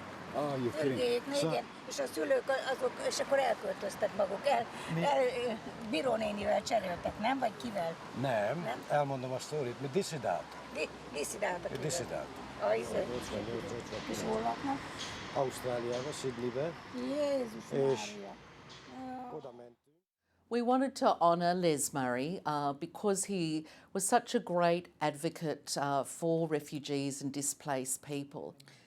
Well, Les not only saw the potential for football to break down barriers, but during his whole life, I think that was a real focus for him, to break down barriers and bring people together, and particularly to support the most vulnerable, that is refugees and displaced people, driven both by his personal experience, but I also think by the many people that he met in his life and was a great source of encouragement and inspiration to many of them. I was lucky enough to be able to meet one of my broadcasting heroes, and from there I was able to be lucky enough to be part of the FIFA Women's World Cup 2023 bid team. And that moment of being able to be in a room where Australia and New Zealand were awarded the Women's World Cup, just indescribable. And I can really put a through line all the way to that day in 2020 because of just the impact that he had around the game, but also the impact that he had on me to chase my passion. And I think that Les, as he gradually got older and realised the imprint that he was making into the broader landscape, not just football, but to particularly the multicultural community, he was a voice for refugees. Les was a journalist and a broadcaster, but he actually became a social and cultural icon. And so he transcended even what most people who don't have to flee and find a new safe harbour and a new country and rebuild with their family are ever able to achieve. He became loved in a way that very few people ever are, let alone someone who comes from having to flee from another country without the language and rebuilding. So he did something very special for all refugees in the country, and I would say for the country itself. So this award in the name of Les Murray, Laszlo Ergay, is perfect. Muito obrigado, meus bons amigos. Thank you all who have become my good friends. It has been a pleasure making your acquaintance. From Brazil 2014 and the World Game, good night.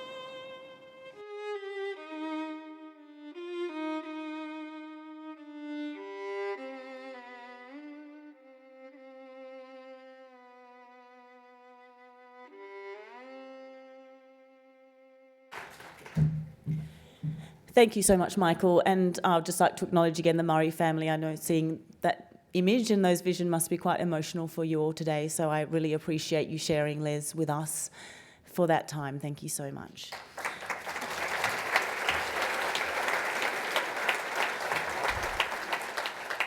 I'd now like to bring up to the stage SBS Managing Director James Taylor.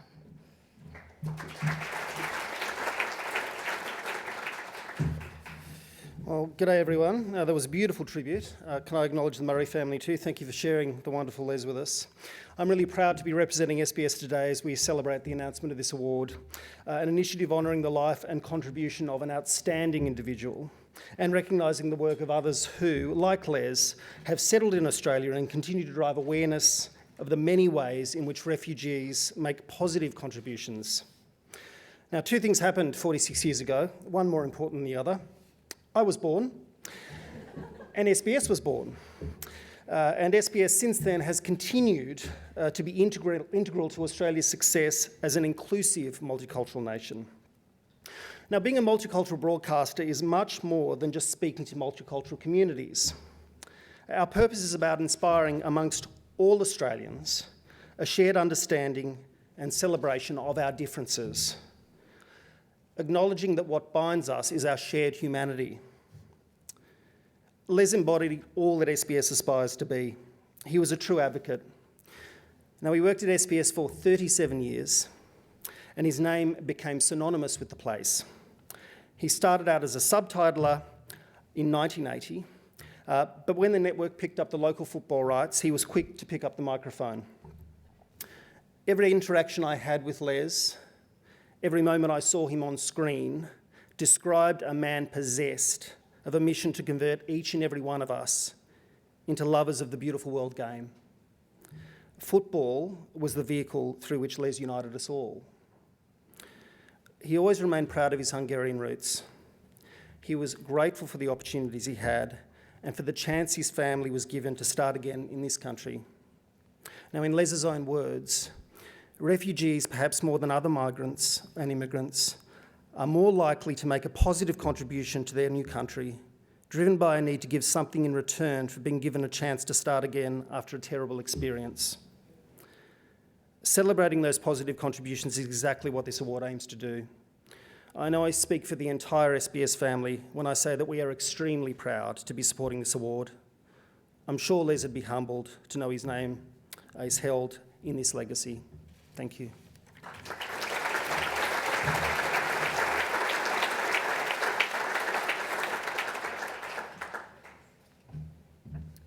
Thank you, James. And I'd like to invite Natalie Murray to come to the stage as well. Thank you. Natalie is one of Les's daughters, of course.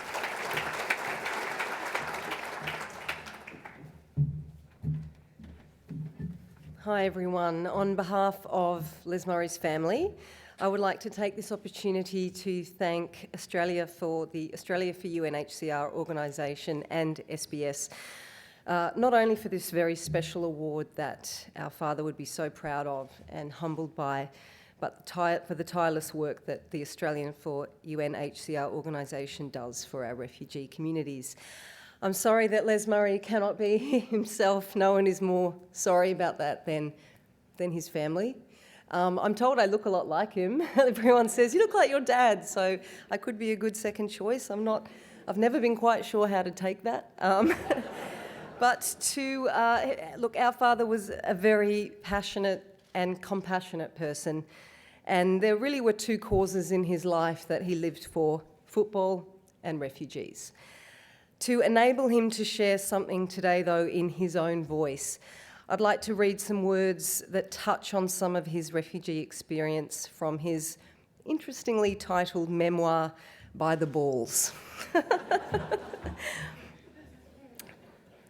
A few days later, on the 9th of December 1956, on a cold winter's morning, we were shaken awake by my mother.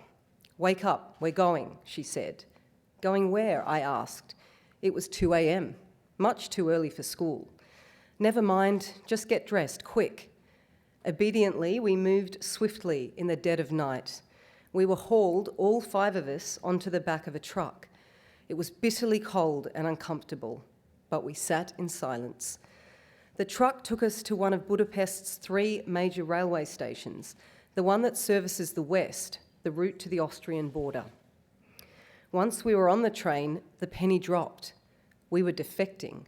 We were about to become dissidents, refugees.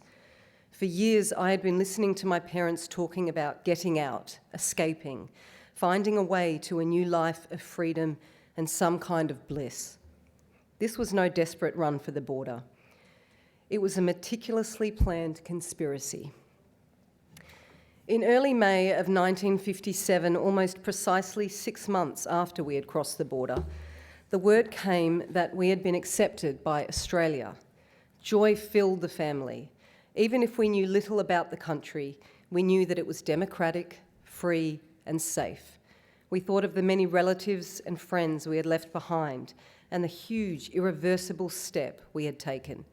We were embarking on a journey of no return to a land far, far away, about whose language and culture we knew nothing, and where our future was full of uncertainty and mystery. Those who have been immigrants to a new land will understand this. With immigration, there is a wide variety of dire difficulties and hostilities. A new migrant is a day-to-day stranger in his chosen land, cold, naked, and lonely. He has trouble with the language. He is likely to be in a job with lower status and less dignity than that for which he is qualified. He is treated like an inferior. He is probably discriminated against and spoken down to, and may even be the subject of racism. It is from these things that migrants need an escape and a refuge, at least momentarily. It is why migrants band together and seek their own friends, their own grocers, butchers, dentists, and doctors. It is why so-called ghettos are formed.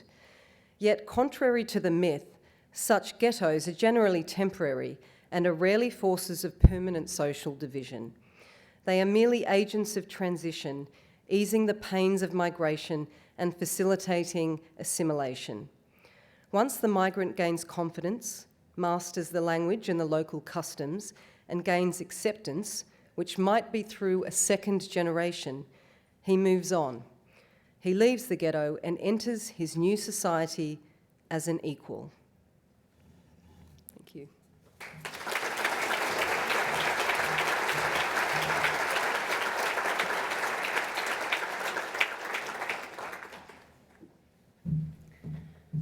Thank you so much, Natalie.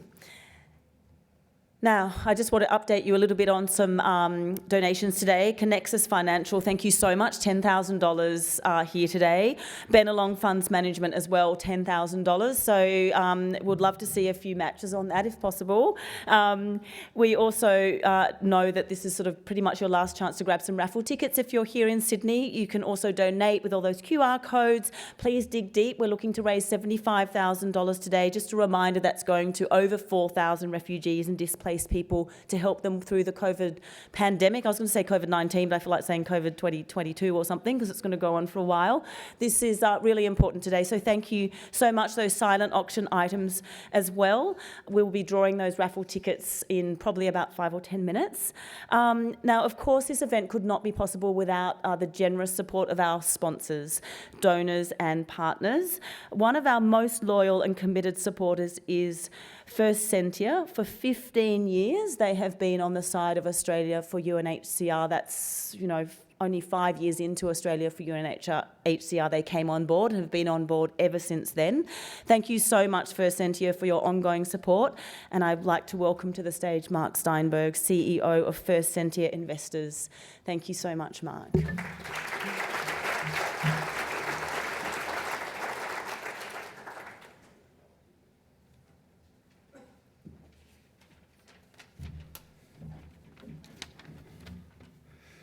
Good afternoon. I'd also like to start by acknowledging the traditional owners of the land and paying my respects to elders past, present and emerging. I'm almost speechless by the events of the last hour, and I hope that you have taken in some of the enormity of what we've heard from our speakers today. By sheer coincidence, I found inspiration in the same Somalian-born poet that Naomi did. But having listened to the stories and events of today, I just think that her words are worth repeating. No one leaves home unless home is the mouth of a shark. You only run for the border when you see the whole city running as well. Those words felt powerful when I thought about the address I was going to give today, but they have so much more meaning now. And so thank you to all of the contributors today for bringing that to life. I think that this past year has probably given us an even stronger appreciation of the importance of belonging. We have all witnessed in our own small ways the challenges of being away from family and the negative effects of being isolated. We can only hope that through this privileged lens that we enjoy, that a more compassionate world will emerge. Today marks an important day on the calendar for UNHCR as they raise much needed funds to support the ever-growing global refugee crisis. As has been mentioned, First Sentier Investors has been a long-standing supporter of this event. At First Sentier Investors, our vision, amongst other things, is to contribute to the societies in which we operate.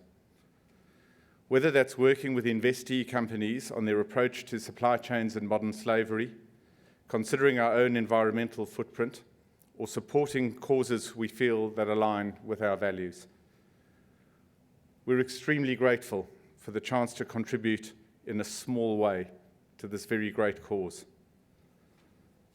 I hope that you've enjoyed the opportunity to spend time today in person with friends and colleagues, together aligned in creating a fairer playing field for all. Thank you.